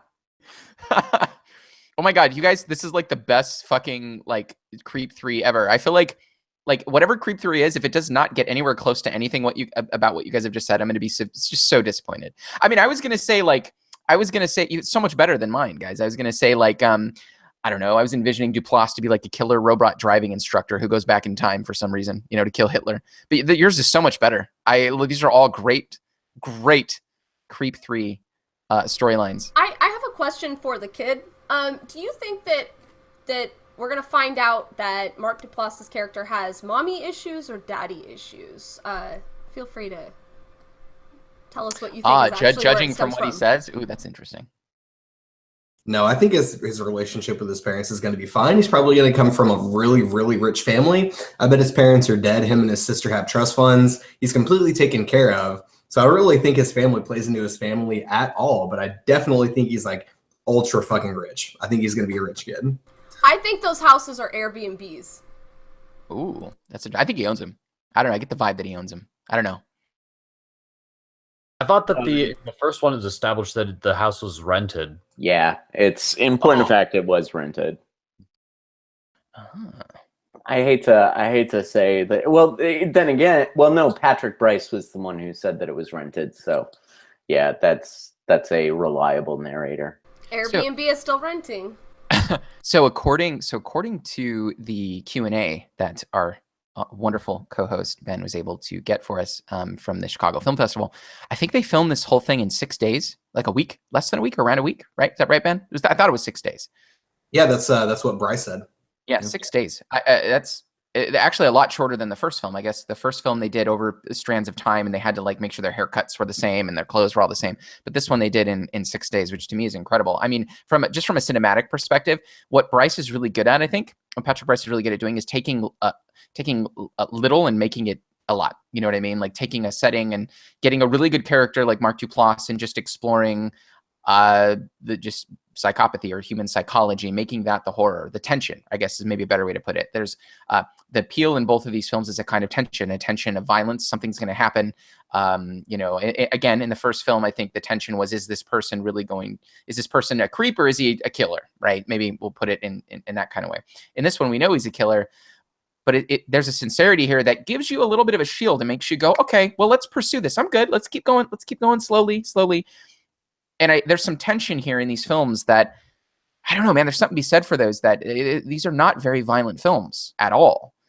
And yet they are so interesting and scary may be the wrong word, but it's almost a, I don't know, it's a Silence of the Lambs-ish sort of appeal where you're kind of, you want to know what's underneath. You want to look at the guy's brain and go, what? Why are you like that? What's happening? I think it's sexy. Oh, it's perfect. I think it's sexy as fuck.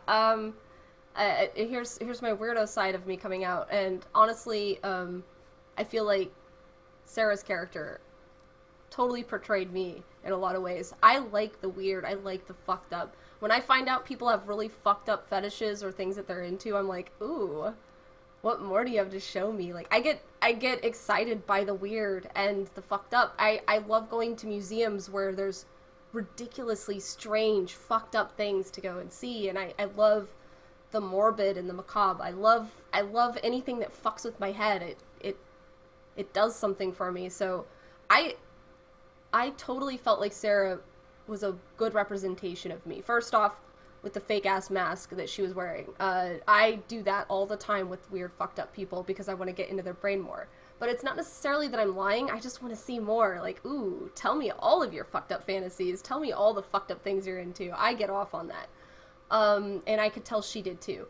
Also, the idea that she tries to do certain things in her show that shows the fucked up, that reveals the fucked up, and tries to make it... She tries to make it real, like we're all a little bit weird. She wants to reveal that we're all a little bit odd. That's what her whole entire show is about, honestly. Yeah, I'm going to go and encounter, like, this person, but I think her real drive is to show that we're all a little weird. We're all a little fucked up. We're all a little strange in our own little ways. And I love that. I fucking love that. And I appeal to that character. She appeals to me so much. I love that that's who she is. So in the first Creep film, Duplass would have killed me. And in the second Creep film, he would have killed you. He would have taken... He might have fucked me. Yeah, well, there you go. And I would have totally been down, FYI. I mean, that's no, like... not even saying anything. I know he's a married man. Nothing like that. But, no, as far as his weird, creepy factor, I'm into it. I'm into it, so... I'm very proud of us. We have gone 1 hour and 45 minutes without going over, his dick, you know? I mean, I thought that would be... I think we just did. I think it's Sharon just it's okay. It's okay. No, he's well endowed and creepy as fuck. That is all I really look for in a man. So Standards. Do you guys have anything else you guys want to add before we rate it? I mean, what more could we possibly add to that? I'm like, why do you have to cut there? Yeah, let's end. Let's cut where Shayra's the creepiest person ever. On that one. No, I do think that there is something to be said about how we're all fucked up. I think that is a part of the story, and yeah, masks, but it's certainly a weird. vehicle. It's certainly a vehicle, right? I mean, it's the thing that gets her to go to all these people's houses, which ends with Duplass. It's the thing that makes her pursue his weird neuroticisms. It's the thing, it's interesting. It's fun. And not only that, I mean, she goes so far as to physically put that tape on her face and scare him and physically kind of put on a mask. She has her own Peach Fuzz sort of moment, right? Yeah, there's a kind of finding normalcy in the weirdness, finding normalcy in the creepiness, right? And I think that's a vehicle that's used to explore other things, but the vehicle itself is actually a pretty cool thing to think about. And that wasn't really pursued. Whereas the vehicle in the first film is, I don't know, maybe more monetary. I mean, she does get money at the beginning, but it's so fast and it's really not the main drive, right? I think that's how Aaron was too, though. Yeah. And he gave both of them the opportunity to take the money and run. He gave both of them that opportunity. And it's not about the money. It really is not about the money. It's about the weirdness. It's about digging deeper into humanity. It's about, hey, do you want to see something fucked up and interesting? Do you want to be a part of something weird? And we all want to be a part of something weird. Like, that is an actual drive, at least that I have. Maybe I'm putting that on everybody else, but I think being part of something that's odd and interesting, or a first, that's exciting, and that feels good. And if you could put your name on it, like, hey, I did a documentary on a serial killer before he was even revealed to the public. Like, I was with him. I could have put an axe through his neck, man. That's a story you get to tell at a bar that nobody can beat. Like, no one will beat that fucking story, and that's fun. Like, there's something exciting about having that story, that weirdness to be able to reveal to others. And I think that's what makes this such a great film, because it appeals to this weird, fucked up part of ourselves that we try to hide. But it's there. It's under the surface. We want to be a part of something weird. Yeah, and that's such a great way to put it. I mean, it really is. These two films are kind of an exploration into kind of the human psyche, and I that is a horror film, and maybe as a rom-com, I think you could probably look at the second film as a sort of black comedy rom-com. But as a horror film, I feel like these two movies are unique. I can't think of many other films that produce the degree of tension that these do merely by sitting on a couch and having a conversation. There's power in that. There's an appeal to that. There's a uniqueness. And I think that's why I love these two films so much, is that, even from a cinematic perspective, from a filmmaker's perspective, anyone could I don't want to attack this film by saying anyone could make this kind of film, but in theory, a good actor and a good director could do this anywhere. You know what I mean? I mean, there's something this film to me is better than so many high budget shit horror films. And all it took was a great actor, a couple great actors, a really good, camera work, and a home that one of them owns. I think they did this I think it was Mark Duplass's cabin, or one of them owns a cabin where they did this. And there's kind of a lesson there. I mean, from a cinematic perspective, there's something to be said there about, I don't know, about low budget horror, about, the genre, what makes good horror nowadays. I don't know, man. These two films just blew it out of the water for me. Do you guys have anything else you want to add before we close out and give it a score? I'm really interested in the scores for these. Well, as I was just saying in the chat, if this is the kind of movie that you like, Noah, if this is the kind of movie, if this sort of approach where you sort of conceive to yourself that a man with a good script and a good actor could really make a good movie out of very little, I'd recommend The Interview with Hugo Weaving. I've never seen that. I'll have to check that out. Yep, similar sort of setup where it's very minimalistic. It's almost entirely 2 hours of Hugo Weaving talking, and it's an absolutely gripping, brilliant movie. Awesome. Well, your last recommendation was Sunshine, so I have to listen at that point. I've already torrented it as you were like, right? You didn't notice, but it was just torrented as you were talking. Cool. I'll check it out. I'll add Lock to that list. Locke with Tom Hardy. It's just Tom Hardy driving in a car, I've seen that, and that was and awesome. It's fucking amazing, isn't it? It's and a lot of Edward Burns's films as well. It's just a guy with a camera and a few friends and a really great script. And Edward Burns and Mark Duplass also did a few other. Mark Duplass did a film called, I think it's The Puffy Chair. I could be mistaken on that. I'll fact check myself. That's what it is. Yes, Puffy Yeah. Chair. Okay. Cool. Yeah, and that's another film where it's a guy in a guy in a with a camera and a really great actor and a really good story. One of the great things about the film in 2017 is that people who have really good ideas can make movies for relatively low cost and get those films seen. So it's I'm looking for I'm sort of optimistic about how art, sort of underground art like this, is able to find an audience. So Yeah, it's it gives me a little bit of hope. I mean, every time I think of Annabelle, I'm gonna use yours, Jim. Annabelle.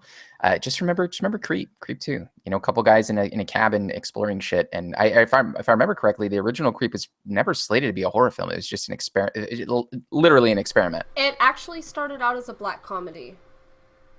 Yeah. That's what it actually started out as. The cringe factor turned it into horror.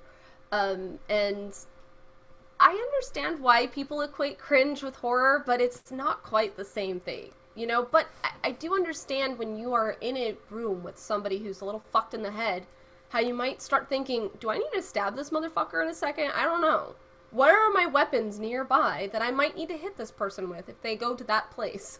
You know, I understand that mentality, and that's what this film brings out of us, right? Is when in our interpersonal relationships do we need to start questioning if this person is a threat physically, and do we need to fucking kill them?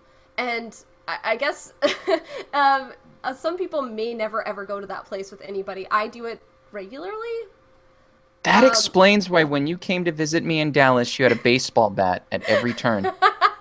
Gotta have a weapon nearby. And this also explains why I don't think I'll ever meet Shayra face to face. I don't plan on killing anybody.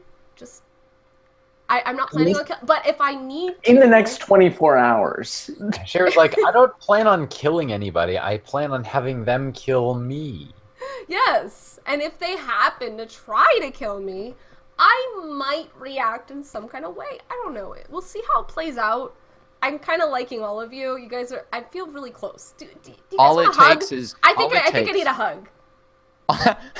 All it takes is one wrong turn, and Shayra will cut off one of your heads and snuggle fuck it. So, yes, you know, the kind of thing you need to know whenever we do that episode in the Overlook Hotel, right? For The Shining, right? Like, we're gonna need to know that Yes. Shayra's the crazy one.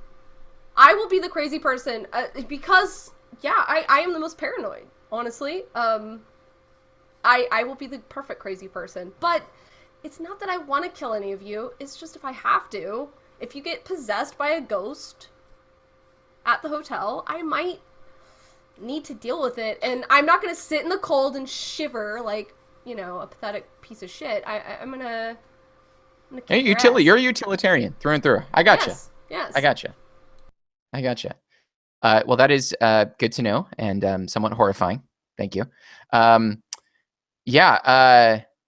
They need, in my opinion, to make more films like this. And I don't necessarily mean small, lower budget, everyone needs to be in a room, minimalistic things, but they need to make more films that are cerebral like this. This was, I consider this a horror film. I know Patrick Bryce doesn't. I think he's been pressed on this, and he doesn't really consider it a horror film. I do, just because I have that very whorish view of horror. Like I have this very open view of horror, and I take a very loose definition of it, whereas I don't think he does. But I do think that this produces some of the same sort of feelings, cringy, scary, what's going to happen next. There are some violent scenes. There's pop-out scenes, although they're hilarious because Sarah doesn't get scared, which I thought was fucking one of the best parts of this whole film. I consider this to be a horror film. I think it was fantastic. I really think they need to make more films like this, guys. I'm not saying that just because I love Patrick Bryce and Mark Duplass. This is I really do think that this was better than the original. I don't think by much, but I think they enhanced all of the things that, at least for me, I didn't like about the first one. There were very few, but the things that I didn't, the things that strained my credulity, were answered and fixed and remedied and filled in. This one was a lot funnier. Is one thing's, maybe we kind of dance around, but this one was a lot funnier. I laughed my ass off. I called it a rom-com for totally. a reason. It was hilarious. There were so many times where Kylie and I were laughing. It was funny. It was cute. We were like, oh, look, they love each other. Look at them. They're so cute. Well, it threw me for a loop. It threw me for a loop, too, because it was like, where he's trying to scare her. He doesn't scare her, and she's like, are you ready to go? Really? Really? Are you ready? And then they get in the car, and he's with the mask on driving. I lost my shit. I was laughing my ass off. My favorite remark, and I swear to God, this would be a conversation with me and my husband. I shit you not, this would be a conversation with me and my husband. He's driving with the mask on. And he's like, you're not scared? She's like, well, as a passenger, yeah, I'm going to be scared. Because you probably can't see properly through that mask. But, the mask is not in and of itself scary. And I was like, yes, that is exactly what I would say to my husband. But what's interesting, right, is use that scene as a kind of metaphor. That goes back to, I think, your original point, everyone else here, there are points about masks. Because what she's doing in that is he's asking her a very sincere, fundamental question. Do I scare you? Are you scared of me? And she takes a step back and is not taking that seriously. And she answers the question from a very different kind of precipice. She's looking down and says, well, as a passenger in your car, right? That's not what he means. That's nowhere near what he means. He's on a very different level when he asks that question than she is when she answers it. And that goes back to the idea of wearing masks and either being connected or, in that case, in that moment, being separated. He's got his mask on. But what's so ironic is that's the moment where they're the least connected. Do you see what I'm saying? Like, he puts on the peach fuzz mask, but they're the least connected there. And she answers him not in a way that's sincere related to his question. She says, no, well, as a driver, you're scaring the shit out of me. I see your mask. I don't even have a conversation with this shit. Fuck you. Yeah. And what was great was a place of connectivity, which also a point of comedy for me, was when he was planking out in the middle of the wilderness, right? Like, she's trying to look for him. This was a scary moment in the first Creep, right? He's looking for Joseph, Mark Duplass's character, and looking everywhere, and he jumps out of the bush and goes, "Bah!" But for her incident of looking for him, he's like planking. Like, I don't even know what he's doing. He's planking out in the middle of nowhere. And then she goes over and she's like poking at him like, are you dying? What the fuck is happening? And he's like, don't leave me. And they interlock fingers like this. And I'm like, oh my God, this is so cute. And yeah, it was such a complex scene. Yeah, it was like there was comedy and empathy and a closeness and fear, like all within a few minutes of each other in that particular segment. So layered in what you're feeling from that part. And it's such a weird thing too, because fear, where is he? Is he gonna jump out? Is he gonna get me? Oh, he's planking. Oh, we're interlocking fingers. Oh, this is an intimate moment. What the fuck is happening? And you're watching it and you're like, I don't know if I like this. Yeah, yeah. Well, I was just mad that I thought he was gonna cheat on Aaron. I mean, I thought he loved Aaron more. I don't know. My favorite moment, by the way, is when he gives the locket to her, and he's like, "This is for you." It has a picture of another guy. I'm gonna admit, I didn't think we would have something here, but it's so clear he really loved Aaron, and he named himself Aaron. That's another sign that he really loved Aaron. Like, he has a thing for Aaron. Aaron is his fucking boo. Or what did we call him, Ben? I think Ben, in our text message, Ben was like, old Aaron. Yeah, old old Aaron. Well, let's score this film, guys. I'll start. I have to go. I should have gone back and seen what we scored the original. It was very high. It was up there with It Follows. I think most of it, well, at least my score of It Follows. I'm going to give this film overall. So let's do the fear and overall. This film wasn't particularly scary in terms of like my fear scheme of things that scare me. Fear factor, I'd probably give it like a 6. Wasn't that scary? It was more interesting, more cerebral, funny, weird. It made me think and feel kind of there was that creepiness. I got to give the first film a little more of the creep factor than the second film. The first film made me more like like just kind of do this. I was like this the whole first film. I didn't have a neck the first film. Okay. The second film I already knew he was a killer. So some of that went away, and it was more just, okay, is he going to kill her? And there's these other conversations. The first one had me a little more creeped out. But the second film was the better film to me. The second film explored shit by which the exploration itself was scarier. I feel like going inward gave me more mental shit to think about, to dance around with, and that made me a little unsettled. I felt more unsettled in this film than I think I did in the first one. The first one creeped me out, and I just had that question mark in my head: is this a Craigslist stalker or a murderer? I knew Antonio caught it early on. I mean, we had this conversation in the first film. I hate all of you because I did not catch that. I did not actually think this guy was going to die. I thought he was going to get away, and I'm just a moron. But I knew better in this film. I knew better. I was thinking of you guys too. I'm like, no, you're not going to get me in this one. I know you're going to do something bad. So that appeal was gone from the first film, but this one made me kind of I was kind of like this as opposed to like this the whole time, I guess. So Fear Factor 6 overall, the film to me is a 9. I'd give it a 9. I'd give it a higher score, like a 9.5 at the end. I wish it would have been better. I have the Garrett approach to this where, if you can think of, if you're sitting there watching it and you conceive of a better ending, or you conceive of one that, I forget how he puts this, but one of his biggest factors is I see where this is going, and there's a divergence that you should be going. Don't do that. Don't go down there. I got one better for you. And they don't do it. And they go down the path. You're like, oh, why did you go there? That happened to me in this film. I would have loved for them to just end with 2 films here. They die in the grave together. Something like that happens, or she actually does kill him, right? Where the fantasy comes to reality, right?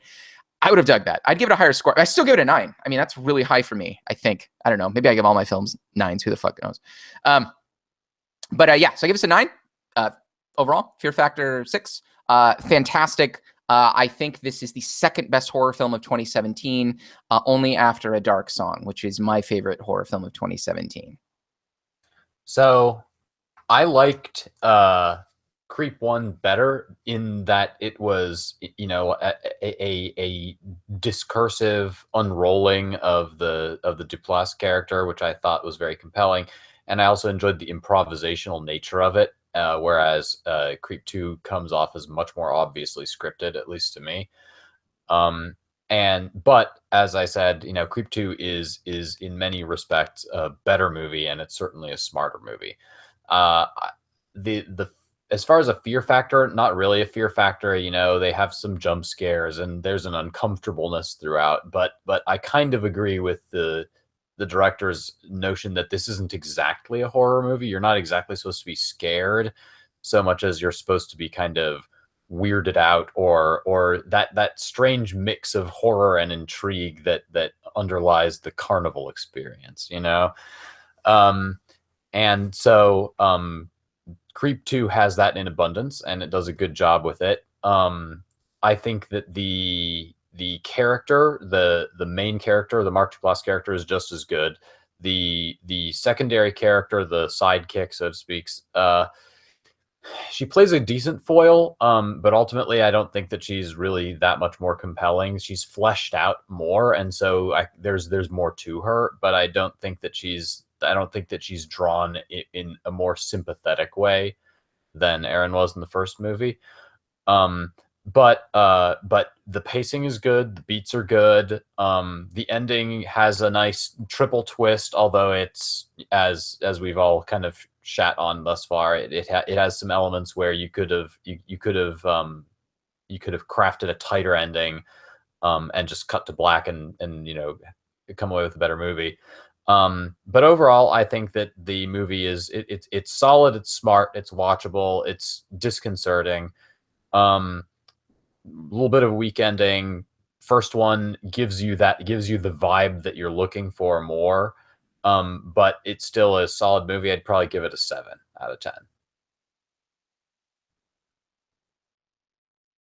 Okay, I really like this. I like this. I think I gave the original Creep either a 6 or a 7. I wasn't on the original Creep podcast, but when I watched it on my own, it was a 3.5 stars, and now I have to times it by 2.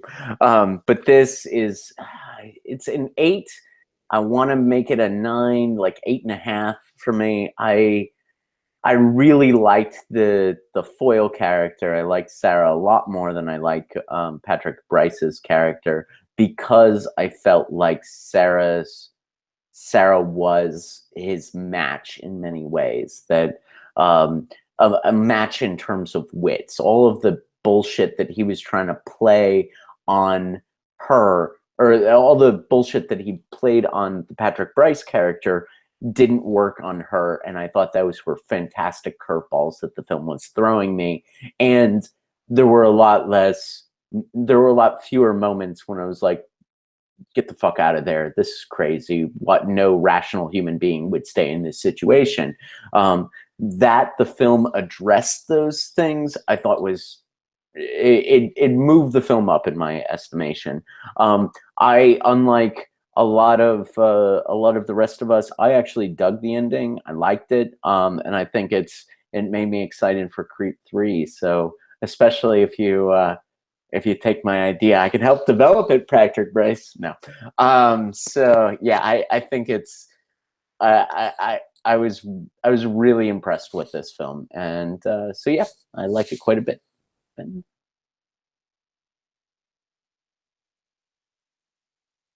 Shira, Ben, what do you guys Someone think? else go. I guess I can go.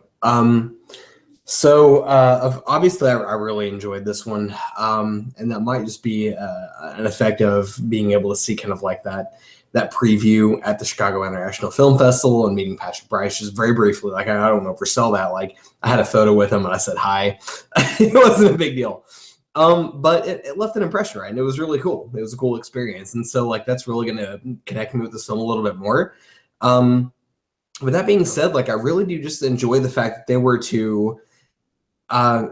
were able to kind of like develop really sort of like complex character development and do a lot of really awesome things without making it a really expensive movie, right? Like, I mean, this is not Michael Bay shit. Like, you know, anyone could go out and do this kind of movie. And I really want to encourage, like, if anyone is watching this and enjoys writing stories and doing, like, you know, random fun films with their friends, like, this is exactly what you can do.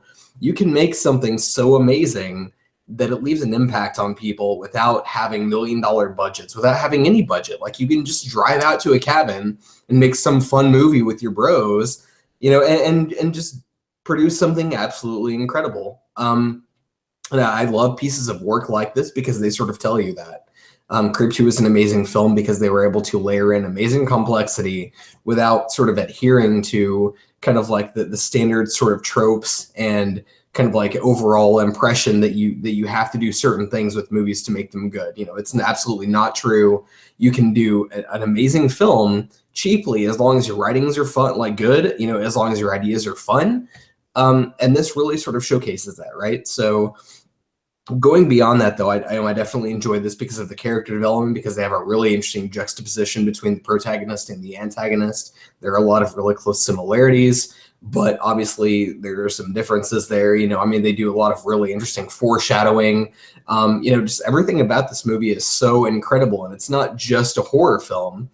There are a lot of things in here, like, you know, and yes, Patrick Bryce has described this as a rom-com, and I totally get it because it kind of is. Like, you know, if you just sort of minimize kind of like the way that Duplass's character sees the killing aspect, like, it's just kind of like a weird quirk. Like, it's just like a thing that he likes to do. And if you just sort of accept that premise, this is just kind of like a weird way for two characters to sort of like connect and have a relationship and develop their communication and have like sort of like a fun thing together. And, you know, it's so mind-blowing, I think, in a lot of ways. And like just the way that it was put together, I think like the actors and the director, the people who wrote the music, like, I think everyone had a lot of fun. There are a lot of reasons why this is just such an amazing piece of work.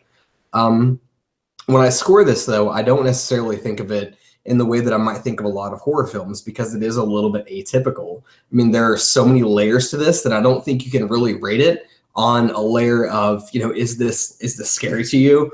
I mean, you know, we obviously know that the main sort of protagonist is a serial killer, and you kind of expect that out of him. And yeah, I mean, the jump scares are there, but they serve like a sort of a different purpose.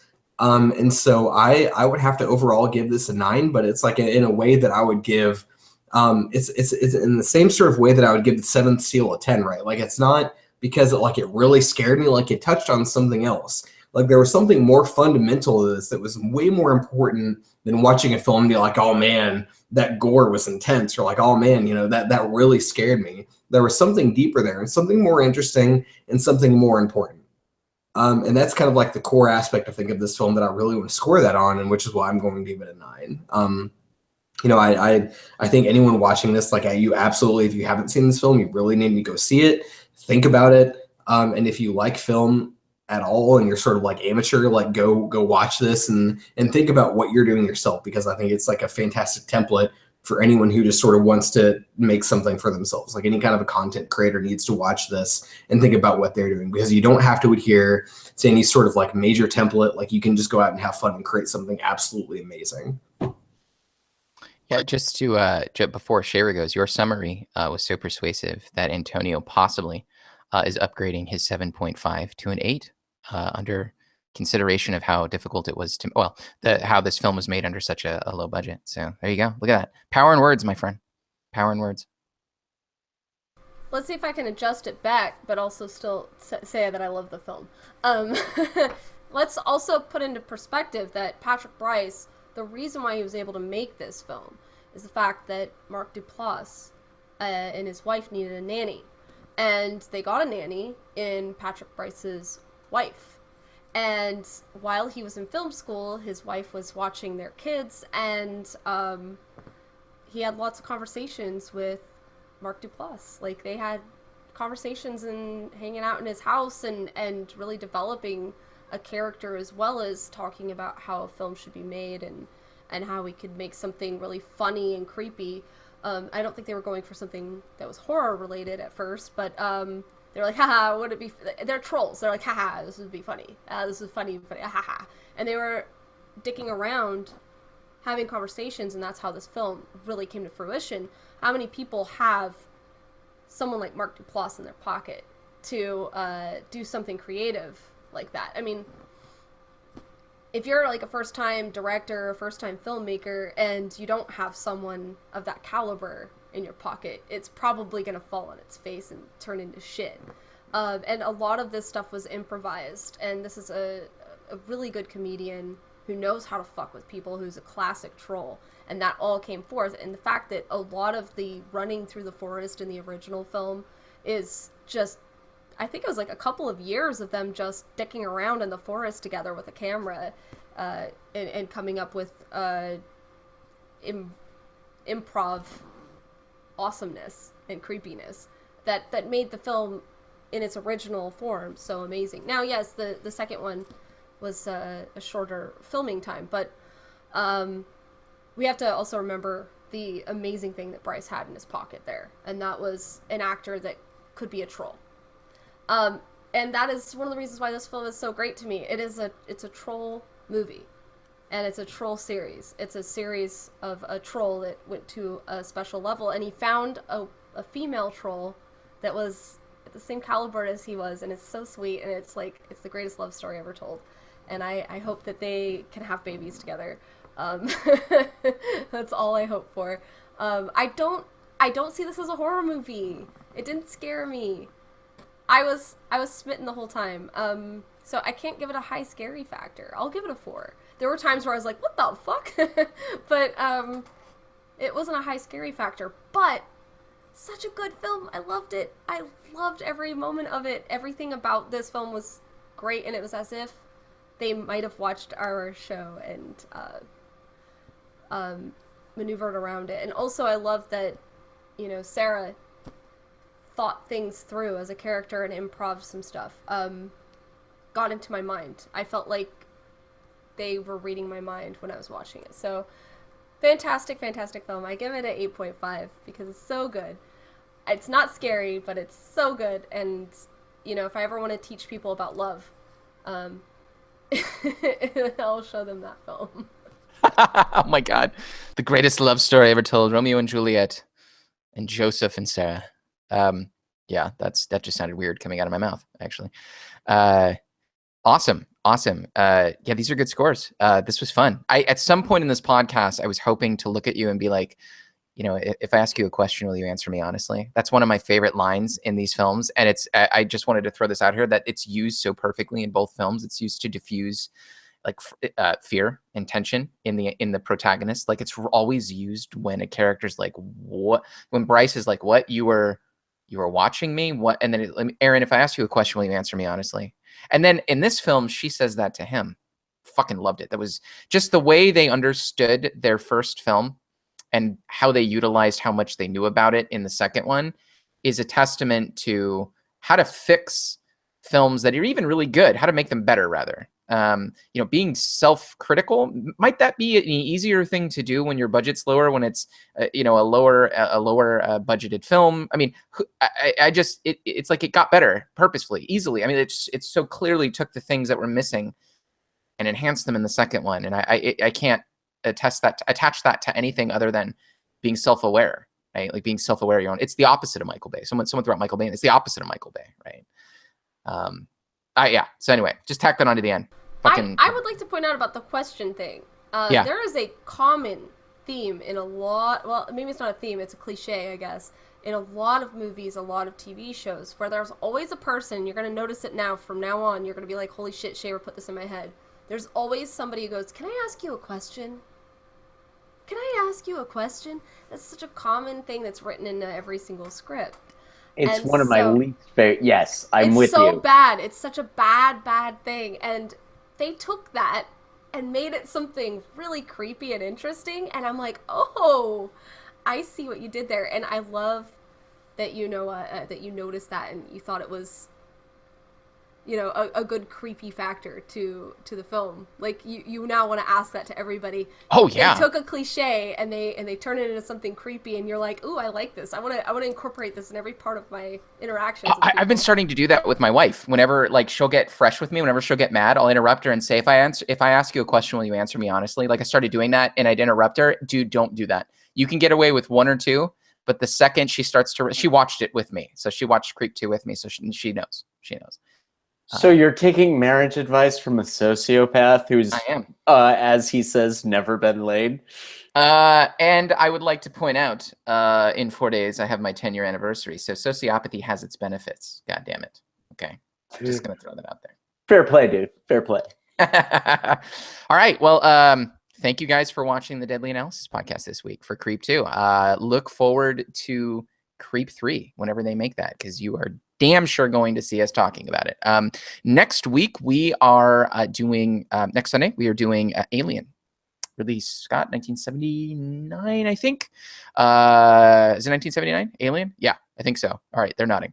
Yeah, I don't know. I think it's 1979. So we're doing Alien next week, 6 p.m. I won't be here. One of the other co-hosts is going to host it because I will be enjoying my sociopathy-infused 10-year anniversary with my wife. So I will be out. We're doing Alien, and then I think the next week we are doing Audition and then Antichrist, which are both two extremely violent. We're going to hit the violent shit now.